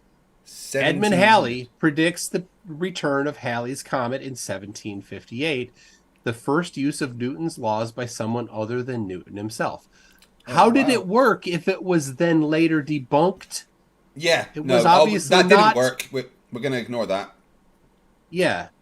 Oh, no, we didn't discover Neptune by watching the orbit of Uranus be a bit weird, doing some maths based on Kepler's laws and Newton's gravitational laws, and then find Neptune exactly based on that. No, that didn't happen anymore because we that's not the current science. Dickheads. That's the thing about anti-flat earthers. They get only to the point that they want to have their answer, their point. So they're very biased.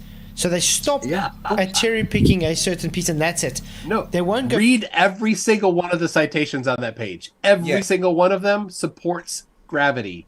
He's doing right now. Flatzoid is just being the embodiment of irony, because flat earthers literally look at a headline, say it agrees with them, and don't read the paper. Flat earthers are the ultimate cherry picking. In fact, Sleeping Warrior once said that cherry picking is good because that's how you win arguments. Yes. Further, that's how when you start talking about entropic gravity or quantum gravity and stuff like that, they don't want to hear it. They only want to keep to Newtonian, because to them that is the be all. Yeah, so they stuck in the 18th century. Oh, Wizen one Flatzoid, please do walk us through the application of Einstein's field equations. I would love to hear you to recite. just recite the equation. Yeah. As Eric Burns points out, and a couple other people have as well, on there is a picture of Einstein's cross, which is what is used to represent gravitational lensing.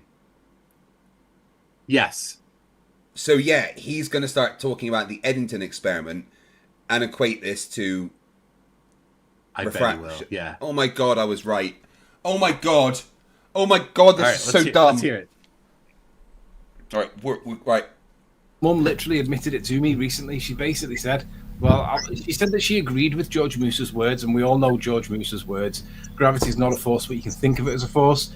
Yeah, because George Moose agreed with everything I said. Absolutely every single word of what I said. He said yes. That totally works. Yeah. And we must think of Newtonian gravitation as a force. That doesn't mean it really is a force, but we don't work at the really is level.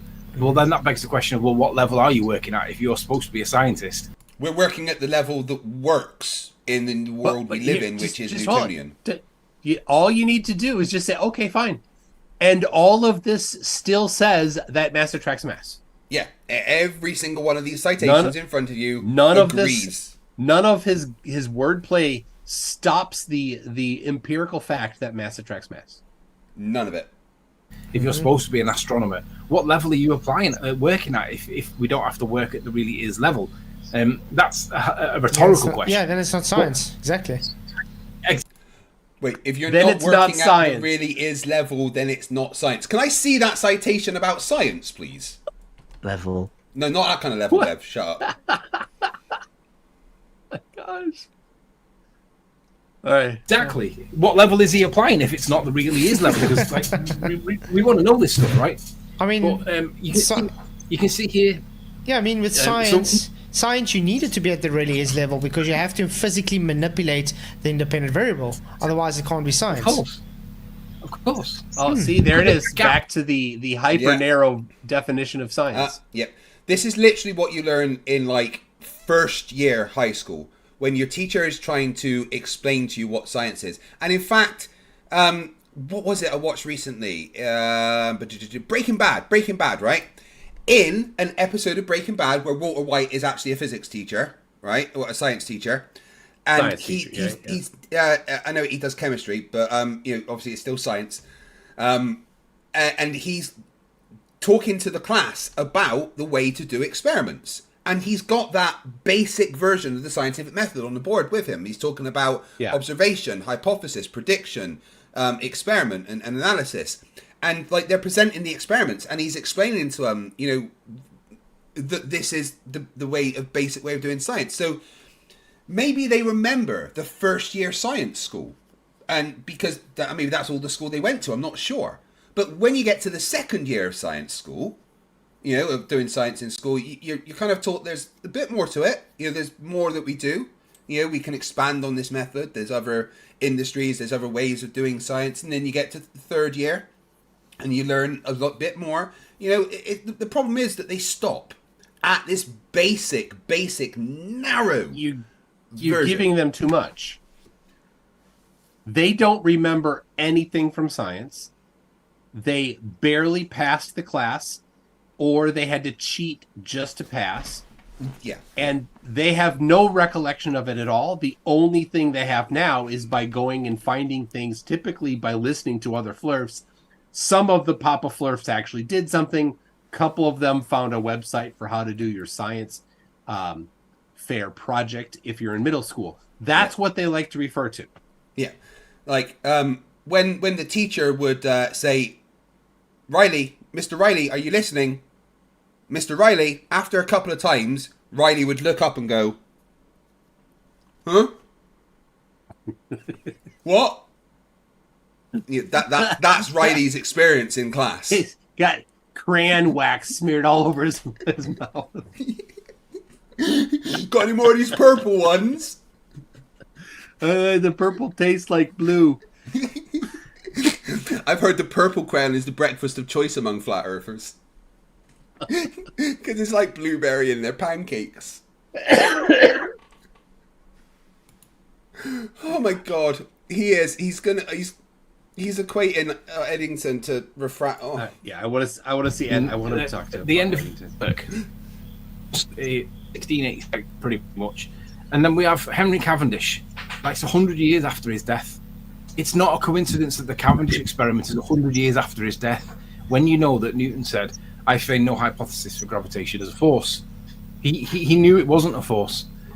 Ultimately, what they've done is misrepresented him on his death. They couldn't do it while he was alive. They had to do it whilst he was dead.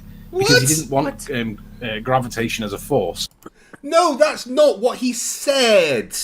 He didn't die. Hold on. It's not a coincidence that it was 100 years later. All right. Newton died 1726. Henry Cavendish published his thing 1798.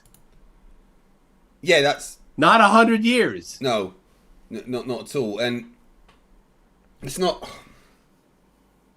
as if some random selection of number like it fell on an exact multiple of something would mean something anyway. They find things where there is nothing. And we're not just like... Right, Newton never said that he didn't want it as a force. What he said was that he didn't want any hypothesis for gravity at all prescribed to him. All he did was he gave a mathematical explanation for an observable phenomenon. That's literally all he did. It didn't have a why. You know, and he said he doesn't. Don't give a why to me. Yeah, and because all he did was he looked at some things, did maths, and goes, well, this maths always worked. And if the maths always worked, then it becomes a law. And that's it. But he never tried to explain, because his maths suggested an instantaneous pull. But, he knew that kind of there's something that couldn't happen, and he didn't like that. So he didn't like that, and so he's like, don't give a hype. I'm just saying what I can see. I'm not trying to say why. The why came a lot later on, and actually showed that, well, yeah, on a local level it might appear like that, but relativistic distances and speeds, we show that the gravitation actually travels at the speed of light. But the speed of light doesn't matter when we're talking about us and the moon. Really. Yeah. So, oh my god, right, it's so much dumb, it's so painful. I gotta see it. I want to see Eddington. Inherent to matter, to be pinned on him, and that's exactly what they did. That's why it's 100 years later. Yeah, but I mean, even with Cavendish, he wasn't trying to measure a force of acceleration. He was trying to calculate Earth's density. So they totally took that out of proportion. Say, see, he invertedly measured Earth's gravitational force of attraction, which is false. No. Yeah. Oh, no. He didn't. Wait, back that up. You want to hear that again? And Flatzoid gets this wrong all the time. Flatzoid thinks that he doesn't know the difference between big G and little g. Oh, he no. demonstrates it. Oh, I tried to talk to him about that, but misrepresented him on his death. They couldn't do it while he was alive. They had to do it whilst he was dead, because he didn't want gravitation as a force inherent to matter to be pinned on him, and that's exactly what they did. That's why it's 100 years later. Yeah, but even with Cavendish, he wasn't trying to measure a force of acceleration. He was trying to calculate Earth's density. So they totally took that out of proportion. Say, see, he invertedly measured Earth's gravitational force of attraction, which is false. There it is. Oh my God. He thinks that Cavendish was somehow working with 9.8 meters per second squared in what he was doing in his experiment. No. Right? Now, he did his work, and then after that work was done, he got G, big G, so that he could use Newton's law of gravitation to determine the density of the Earth. Yeah. By first determining the mass of the Earth, right? It's multiple steps. We already knew the radius. That's an input. We knew the downward acceleration, 9.8. And so then, in order to use to solve the F equals G m1 m2 over r squared, the one thing we're missing, we're missing two things: the mass of the Earth and the gravitational constant. You need to have only one variable that is an unknown. He figured out the gravitational constant. Then we can figure out the mass. Then we can figure out, using the mass and the volume, the density. Yeah, and that what they do is like, I was trying to say to him, well, he was trying to say that pressure is a force, and his reason for saying that pressure is a force is because pressure is force over area, and because force is in the equation for pressure, it's therefore also a force.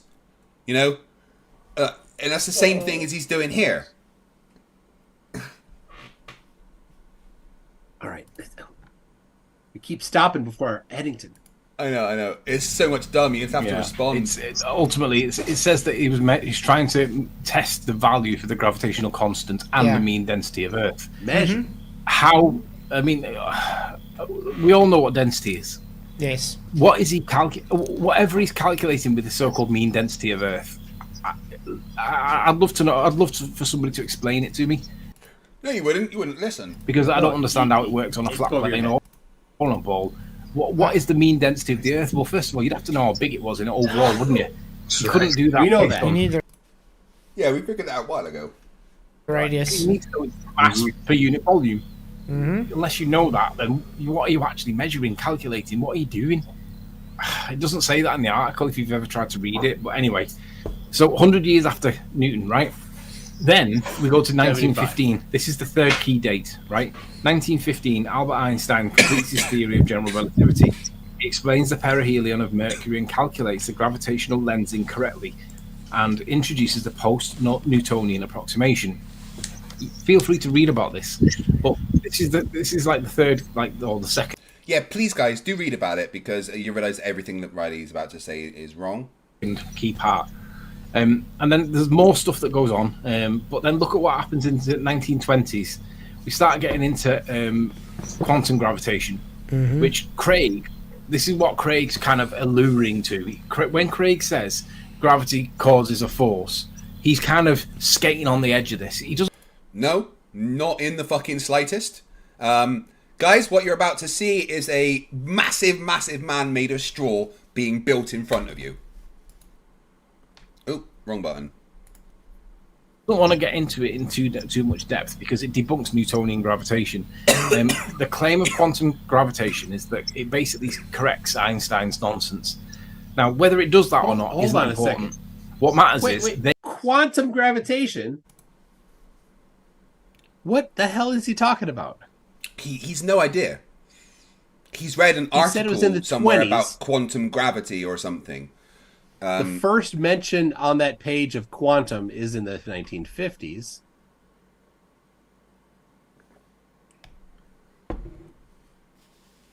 Wade says, stop alluring to things, it's creepy. What am I alluring to? I don't know. Who's Wade? No idea. Oh. Wade Oh, there he is. VA3NCA. Vainka? Well, no, there's a 3 there. It's VA3. VA3 NCA. Yeah. I'm guessing that's an E. I don't know what he means alluring to, but anyway. Maybe he's talking about what Sleeping Warrior's saying, that I'm alluring to He's something. talking about quantum field theory. Yeah. And its relation Maybe. to Gupta says it sketches how to derive the equations of general relativity from quantum field theory. Yeah, well, you don't know for a massless spin 2 particle, the graviton is but that's not experiments, that's just people doing hypothetical work. Yeah, well, he doesn't know how to separate hypothesis from actual experiments and stuff either. But like Desert File quite clearly states, there is no such thing as quantum gravity. I'm not ignoring something that doesn't exist, but let's see where he's going. Let's see what I'm alluring to. They do claim, quantum mechanics does claim that Einstein is wrong and that quantum gravitation is correct. Now, it doesn't matter from our perspective whether it is or not, but you just need to be aware that... What did he just say? Sorry, I've got to go back there a little bit. They do claim, quantum mechanics does claim that Einstein is wrong and that quantum gravitation is correct. Now, it doesn't matter from our perspective whether it is or not, but you just need to be aware that not everybody in current science agrees with Einstein. Nobody agrees with Newton anymore. Most people tend to lean towards Einstein, but quantum mechanics claimed a victory over Einstein in the 1920s. But quantum gravitation didn't really sound that good. It didn't get promoted as much by... What's he even talking about? He's just making up crap.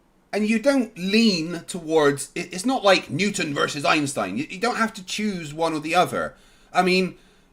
We don't use Einstein's tensor equations when we put satellites in orbit. Now, I know you morons and crayon munchers think that satellites don't exist, but they do, and we use Newton's laws to put them in orbit. The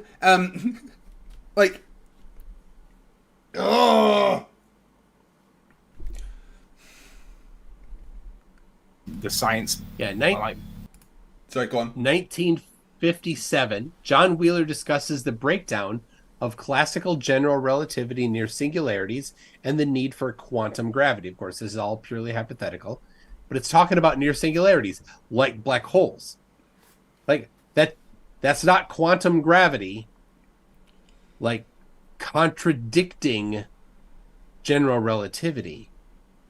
That's talking about how general relativity has issues near singularities, and that there are then, we're going to look for future explanations for it. Yeah, exactly. But, there's not that many singularities around here, so it's not really something we have to worry about. Goodness me. Oh, all right, I want to try and finish this within the next 15 minutes and pick it up later, but I want to hear what he says. Publication, device, or process. So it was very much pie in the sky, and it was mainly because Einstein, although he got his if you look in 1915, you'll see that the it's not even on here. No, it was 1919. There it is. In 1919, the Eddington observation was basically looking at a star from behind the sun that was behind the sun during an eclipse, and he claimed that it was in a different position. It was displaced. It doesn't matter by how much. It doesn't matter how close or inaccurate he was relative to Newton. It just matters that the conclusion of it was that people said, "Oh, Einstein was more accurate than Newton, therefore he must be more accurate, therefore we'll go with it." But from our perspective, we don't care. But what matters is that... But I mean, this is like I was saying, so... That is, Craig, just a second on that. That is correct. Newtonian gravity alone does predict a deflection of the light of half of what Einstein predicts. Yeah. So at the limb of the sun, it's 1.7 arc seconds is what Einstein predicts. So what that means is right at the sun, if this is the limb of the sun, right here where you can't actually look at a star right on the edge because you can't image it because it's too bright, and that's why they did it on the eclipse. Too bright. Yeah, so So all the stars that they looked at were not right next to the sun. They were near the sun. And then based on how far they were from the sun, they determined the proportion of that 1.7 arc-second deflection that they were, and related to how much Einstein predicted. Yeah. It's nothing like what Riley just said. And no. It was kind of confirming the hypothesis of curvature of space-time, because it would suggest that light would act in a similar way to mass because it has to travel on a curved path, and and E equals mc squared. Yeah. And the full equation. Light does have energy, and you can convert energy and mass between each other because of E equals mc squared. So in that sense, people do say light has mass. Yeah. It doesn't, but it's the equivalence.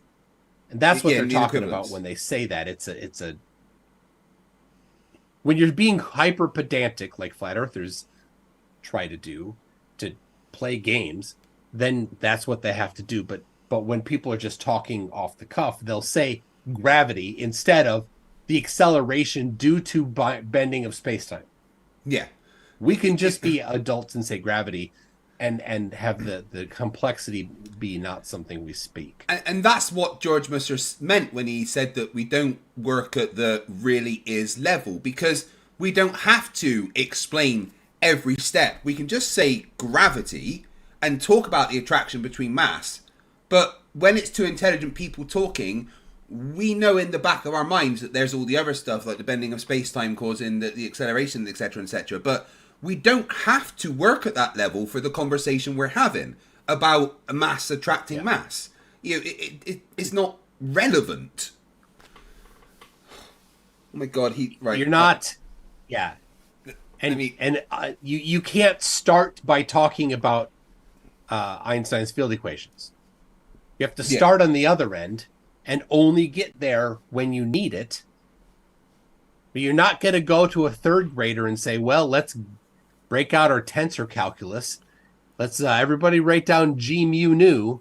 You can't do that. And there's a lot of different ways of talking about light within the realms of physics, and you can describe light as being a massless particle because it's the thing that is the speed limit of the universe, and to travel the speed of light you would have to accelerate mass, but then the faster you're going, due to relativity, that mass becomes larger, which means you need more energy to accelerate. You get to a point where it's infinite mass, which needs infinite energy to accelerate past 99.9% the speed of light. And you don't need to know that all that's there. None of that is actually relevant to any of what the conversation is about. Why is... my brain's angry at me. It's actually mad at me. All right. We got to let this finish. Because someone can do a prophecy and that prophecy comes true, does that mean they did science? Yeah. Because they made a prediction. Because they did a prediction. No, but you need to be aware. He's trying to equate predictions to prophecy. Yeah, he's doing, he's mocking that science develops a model and then uses that model to make predictions. He's saying prophecy instead of prediction. In his version of science, you're not allowed to make predictions? No. Oh, you can't have a model in his version of science. Aware of it, because what it does is it sets the cornerstone. It what? If you use a model according to them, it's a reification fallacy. You can't use a model in their version of whatever they want to call it. The groundstone or the groundwork for the idea that things in the distance can be displaced by giant masses like the sun. Yeah. And it's minuscule. I mean, I could literally say... And it's still just circular reasoning, because they didn't manipulate anything. They just observed what they... Yes, they did. They changed the time and place. They were both manipulated. If this was observed at a different time and place, then you wouldn't have got that result. This it's flat again, earthers don't. It's every step of their garbage scientific method. They have multiple things that they use to reject actual science. So, they say you have to have an independent variable. You don't. But if you do identify an independent variable, then they say, well, you have to personally manipulate it. If you and they think that means going and pushing it or something. Yeah, somebody has to actually have done something. You can't wait for something to happen. You can't wait for the sun to rise because you didn't make the sun rise. Now, here's what's even weirder. If there are two people involved in the experiment, according to them, and if the main scientist is saying, all right, well, we're going to add some compound to this this thing to see if there's a reaction, and the assistant adds it, is that acceptable? Because the main guy doing it, the scientist, isn't the one that added it. Is that acceptable? If it is, then it's acceptable that the sun rose. And if it is, then it's acceptable that you just waited until the Earth was in the right spot. Apparently there's someone called Nero Defrogger that wants to debate us about this. Yeah, he was on my... Yeah, I've emailed him and talked to him a little bit on Discord. He wants to debate relativity. I say, what's the topics? And he gives a long list of topics. And I said, well, that's just going to be shotgunning. He goes, I'll just do it fast. That's still shotgunning. So we're trying to put together a format because it sounds like he wants to have a real debate, but I don't... After further examination, it looks like he doesn't want to have a real debate, and he wants to have a debate more like a flat earther does. He's not a flat earther, but as I have I've come to believe that he doesn't have even a passing understanding of general relativity. Right. He says that because light bends, therefore it means it's not constant, and that special relativity is not right, and therefore general relativity is not right. The light isn't bending. The light's traveling in a straight path. The space is bending. Yeah, the path is bending. Oh, goodness me. FTFE says, yes, I do. What? Yes, you do what? What? I didn't say anything. I don't know. I just said that. I've just read out what you said. All right, never mind. Yeah. Anyway, never mind him. Yeah. I mean, I'll debate you, and I'm sure Tuna debate you, but actually get a topic you want to debate. Light doesn't bend. The path or the medium changes. That's it. Think is gravitational lensing, and calling it gravitation. So therefore, Einstein was correct. Which it's just circular reasoning. I mean, I can say it was fairy dust that caused it. Does that mean now that's fairy dust that caused it? You can hypothesize that it was fairy dust. Yeah, and then go test it. Well, you'd have to form a prediction with that hypothesis of fairy dust. Yeah. Which would require some quantification of fairy dust. He just used a model, though. Yeah, fairy dust did it is a model. Yeah. According to him, it's not allowed. We can test our predictions. And you know what? If you want to rename space-time fairy dust, then you do that. That's fine. You can call it whatever you want. But it was the curvature of... Let's... All right, from now on, let's just refer to space-time as fairy dust, okay? So yeah, okay, you can say fairy dust did it. Fairy dust, the curvature of the fairy dust changed the path of the light. Well done, brilliant. Fairy dust is obviously formerly known as space-time, but we're just calling it fairy dust because, like Elon Musk, we can change the name of things. I could equally argue that it was the flexation of the dome that's over our heads that was causing the apparent displacement, and it had nothing to do with what they say. Mm-hmm. And they're both equally valid, but one is arguably ridiculous depending on which side of the fence you're on. But the point is, they've still... Did he say the flexation of the dome did it? Yeah, a perfectly fine hypothesis. So long as you can test it. Yeah, so we would need to quantify the material strength of the dome, right?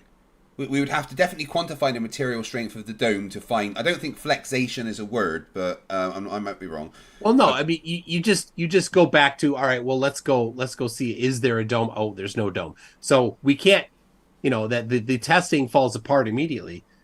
But they're trying to kind of mock how you might come up with a hypothesis without understanding about testing the hypothesis, because they're missing that point there, right? Yeah. They'll say it could be fairy dust, it could be dome flexing. Okay, go test it.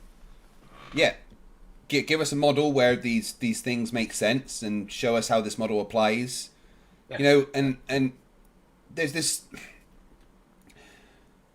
like, we can say that space-time is curving and it is the reason for things, and then make a prediction and look for that prediction and see if it happens. Yeah, that's what they're missing. Yeah, that's what they're missing. They don't understand that it was used to make very specific predictions and then test for them, like how much, not just that light bent near a star, but the specific amount of light bending near a star, near the sun. That's the key. How much, right? You can do a qualitative hypothesis as well, but this was a quantitative one because there's a lot of math in there. Now, I think I want to leave it there, and I think I'm going to try and bring a clever person on, like PhD Tony or Clive Wells or someone, to maybe continue going over this with me. Because if they're talking about relativity and stuff, then I never studied that, because you don't really touch that in an undergraduate physics degree. They're not gonna talk about relativity. Well, they're going to talk about what they think is relativity, but I'm going to see if I can get someone smarter than both of us put together to come and explain why everything Flatzoid and Sleeping Warrior are saying here is dumb. But I've already written the title of the episode of Flerfs are idiots, and that's Flat Earther confuses refraction with gravity. It's so dumb. It's so painful.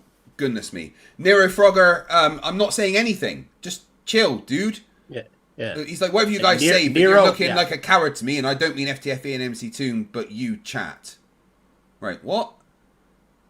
Chat, apparently you're all cowards. Just to ask him his position. Who knows? Yeah. Look, Nero Frogger, if you really want to debate, either me or Toon, just give us your actual topic and stuff, or, we're in progress. But Nero, you're going to have to be very specific. I told him, I said, look, any topic in relativity can be an entire year worth of a PhD course. Yeah. You want to talk about gravitational redshifting, you could spend an entire year in a PhD course talking about gravitational redshifting, and he wants to spend one sentence on it in a debate. Yeah, which you then have to respond to every one of those little sentences that he says. Yeah. Toon, I want to say thank you very much for hanging out with me tonight. It actually means a lot. It's been good. Yeah, I really appreciate that. I've been struggling quite a bit lately, guys, with my pain levels and stuff, and not sleeping, not feeling great, and working out a lot. It's my body's struggling, and I've been struggling a lot myself recently, and the fact that you are all here spending this time with me makes me feel infinitely better. And I want to say thank you, and especially thank you to MC Toon for hanging out with me tonight. Really, thank you very much. Yeah, thanks for having me. I'll pop out. You can maybe have a few more super chats to go, but we'll catch you later. Make sure you check out the recent videos on Conspiracy Tunes. There's a couple of bangers on there recently, especially the one about the guy going to the Flat Earth conference. I've watched that a few times. That's in fact, that might be one of my favorite kind of Flat Earth debunk video. It was just genius. Please post the link to that in the chat, and if any of you guys haven't seen that, please go and watch it. I think that's about 80,000 views now. Doing quite well. Yes. Nice. Yeah. Well, thank you very much, Toon, and I will speak to you later, my boy. All right, we'll see you. Oh, where is it? There. What a good fun night, guys. Thank you very much. 5 years on YouTube. Crazy. So, it's no secret that this year my channel hasn't done the best because I've not put out much content. In fact, it's been nearly 10 months now since I did an episode of Flerfs for Idiots. And that's because I kind of made a conscious decision at the beginning of the year to try and focus on me. I was unhealthy. I had a heart problem that happened. I was overweight, which was not going to help with the operation with my leg. And I needed to sort myself out. So this year I've been on a massive health kick. I've lost, I was 21 stone, now I'm 15. So I've lost a lot of weight. I've put on a lot of muscle. I'm going to the gym and trying to work on my mental health to help me get back into things. And, you know, I've got plans for the new episodes of Flerfs for Idiots and the new series and everything. But I want to say that even though this year has been, you know, a lower output year for me, thank you to all of you for sticking by me and being here on my streams and supporting me the way that you do. It means the absolute world. I am human, mostly, and I am in pain every second of every day. And that's hard. And sometimes it's too much for me. And doing the gym all of the time to try and lose weight and get strong so that my amputation will be successful is giving me extra pain, which is something that I have to deal with. And, you know,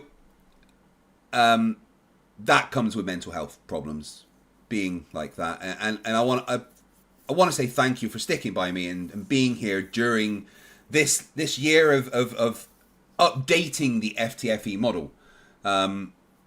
It's all a lie. I've done no fitness. This is just a new clone. If you want to see the actual difference, go back to a video from like 2019 and look at me, and then look at me now, and you can see the difference. But I think it was important to sort myself out, because without doing that, then there would be no FTFE. There would be no channel. And now that I have thoroughly sorted myself out in a lot of ways, I'm hoping to get back into doing the videos a lot more and doing the editing and stuff that I love. But again, yeah, anyway, enough rambling. Thank you. I love all of you. Now, let's have a look at, because you guys have been really good with the super chats. Just the Messenger, member for 4 months, says, it's like when someone who has never been in the military tries to tell me, a 23-year vet, how the army works. That's what Flerfs do. Pathetic. Yeah, exactly. If he had a physics degree, then he wouldn't say that. How do you know? You don't understand physics. Icy Spin for $1.99 says, I'm here. Can you all start over, please? Ah, fuck. Toon, come back. We got to start, mate. Again, sorry. Right, so, hey, welcome to the channel. We're going to be covering... No, just no. And Lol What for $5 says, I'm a bit late to the party. I'm not stupid. Proceeds to say something breathtakingly stupid. Yeah, that's Sleeping Warrior all fucking over. Cody Payne, $5 says, as a physics TA, I can confirm I teach my students gravity is a force and don't fail them when they say so. Good, thank you. Pig Venus for £2 says, N1 sine theta 1 or 01 equals N2 sine 02 keeps me grounded. Gravity. NA for $6.66 says that whales mating a submarine is how they lose a penis. Yeah, there is a big turbine at the back, but there's also other places that there are holes. Janos Takos for 1054 Huff says, don't submarines have giant propellers? That's just direct whale evolution into correct direction. Stringers 1 for $2 says, did the whale say it was his birthday? Oh, we asked for dinner first. Demo, member for 4 months, says Flatzoid has a giant FTFE inflatable doll in his back garden named Mr. Shill. Of course he does. Flat Earthers love me, right? Red Dead Redemption, member for 2 months, says, how do whales have oral fun? They bite an end of a submarine and suck the semen. Get out. Just leave. Gary Little for $5. When I skydive, the density of the air as I stand on the strut is far greater than the density of the air below me. So why don't I fall sideways? Magic, basically. Gary Little $5 says, when I skydive, the no, I just read that one. Steve6464 for $5 says, it's the reason why Flatzoid can't sit up straight because he moved 11 bones from his spine. Borg Emporium member for 7 months says, FTFE, thanks again for introducing me to Dapper Dinosaur. Hope you do another collab with him. I do have some ideas for new episodes of Stupid Humans, so there is a possibility. String News 1 for $2 says, here in New Mexico, little boy is plenty strong. Dude. Love Buy for $4.99. Love Bot for $4.99 says, beat boop. Sorry, ladies. I disappeared to play Team Fortress 2. What I miss, or should I just stay blissfully ignorant? Beepity boop boopity. You tank or what? What do you play? My son likes playing the dude with the flamethrower. I think he hasn't played it for a while. He's been addicted to a Roblox game. Janos Takos for 1,024 huffs says, Santa Meridea Flatzoid is right about something. C is only pronounced as K before low-pitched vowels in Latin. No, he was not right about anything.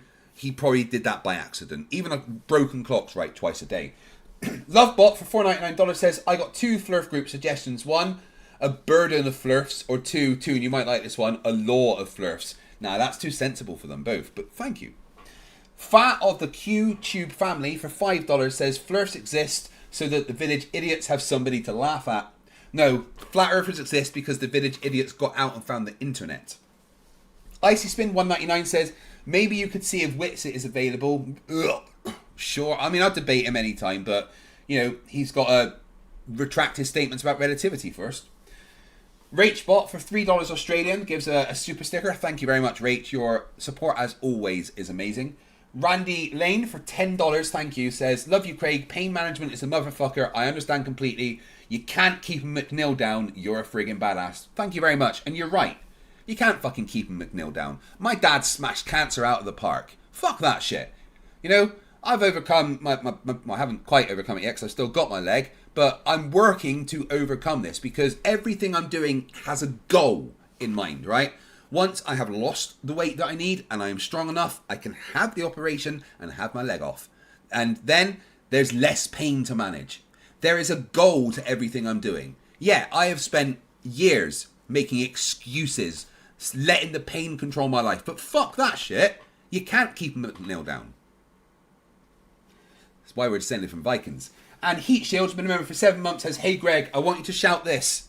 Gravity! Well, I shouldn't shout very loud because my upstairs neighbour might get mad. But I should also leave it to the master. Gravity, you fucking retard! Gravity! Have you ever heard of fucking gravity? Gravity! Gravity! It's been a great couple of days. I'm going to try and arrange some very, very smart guests to go through the rest of this video about gravity. Also going to write a great video about the confusion between refraction and gravity. Oh my fucking god. In the meantime, thank you all for being here. Important question is, can we just pretend that airplanes in the night sky are, I don't know, like shooting stars?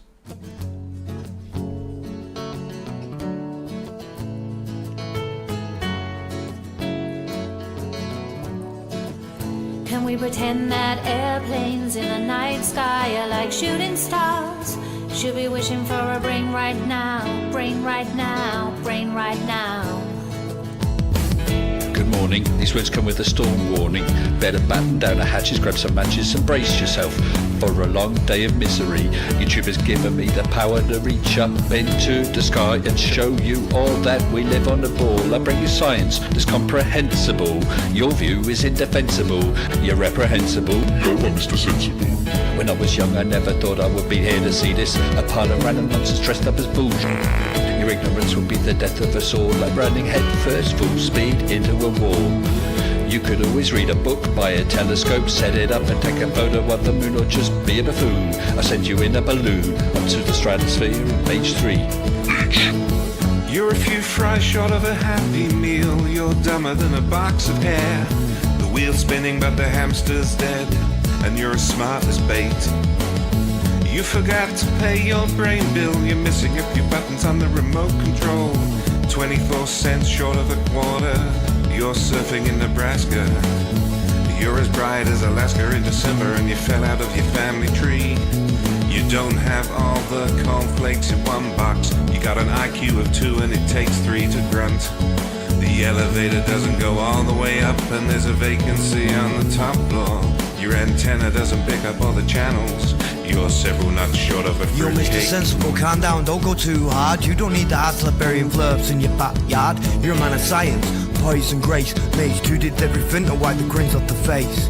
So Nathan, get away from those kids. The world is not flat and it doesn't have a lid. Recognise the differences between the textbook and the Bible and control yourself. Lay off your slander and your lies. You're a bunch of knobs poisoning the well of the youth. Spreading lies that you like to claim as knowledge and truth. Stop spreading fresh bullshit like the butter on your bread. Maybe your musical assault knock some sense into your head. I hope one day you'll hear these lyrics and smile, and you realise you used to be a 40-year-old child. Now it's time to wake up, open your eyes and see, and acknowledge the existence of You're a few clowns short of a circus. Your phone is off the hook. Your sewing machine is out of thread. You're all foam and no beer. You don't have all your dogs on one leash. An intellect rivaled only by garden tools. There's no grain in your silo, and your skylight leaks a little. Your belt doesn't go through all the loops. You couldn't pour water out of a boot without instructions on the heel. Your slinky's kinked, and you're proof that evolution can work in reverse. A few feathers short of a whole duck, one fruit loop short of a full bowl. Airplanes in the night sky are like shooting stars. Should be wishing for a brain right now, brain right now, brain right now. Can we pretend that airplanes in the night sky are like shooting stars? Should be wishing for a brain right now, brain right now, brain right now. You thought it was over? Well, I'm still standing while you're swinging, flinging feces, talking shit just like the human centipede. You've got the mind of a chimp, and I'm here to expedite your shore leave. Cause I'm a seaman, but not the kind I rinse up from your mum's gums. I'm the kind that sailed submarines and fired guns. I could float a boat across the ocean with my eyes closed, circumnavigate the globe with a compass and a bag of sausage rolls. Well, all you can do is nibble on your toes. I'll smack you with the hose that you taught a water level. Sit and swivel, you nasal gazing muppet. You can stuff it harder than the wallet stuffed by Warren Buffett. And I don't care about your sauces unless you're serving them. And I don't care about your lines unless you're curving them. Now step away from me, you're sucking up my oxygen with the vacuum where your brain should be, you dumb fuck. Whoa, gotta love that, right? I will correct all the typos in that. I actually did it a few weeks ago, but then forgot to. I screwed up basically when I was doing the editing, and when I was going through each frame, correcting the typo, I didn't save the frame before I went on to the next one. So then when I rendered it, the only thing I'd actually updated was the final typo. And I was like, I'm annoyed. I'm not doing that again right now. But I'll update it at some point. But thank you very much. Make sure you check out the original artist. Link should be in the description to find out who everyone in that was. And thank you everyone very much for watching. I really, really appreciate you all being here. It means the absolute world. Mental health is hard to deal with. Remember, you're not alone.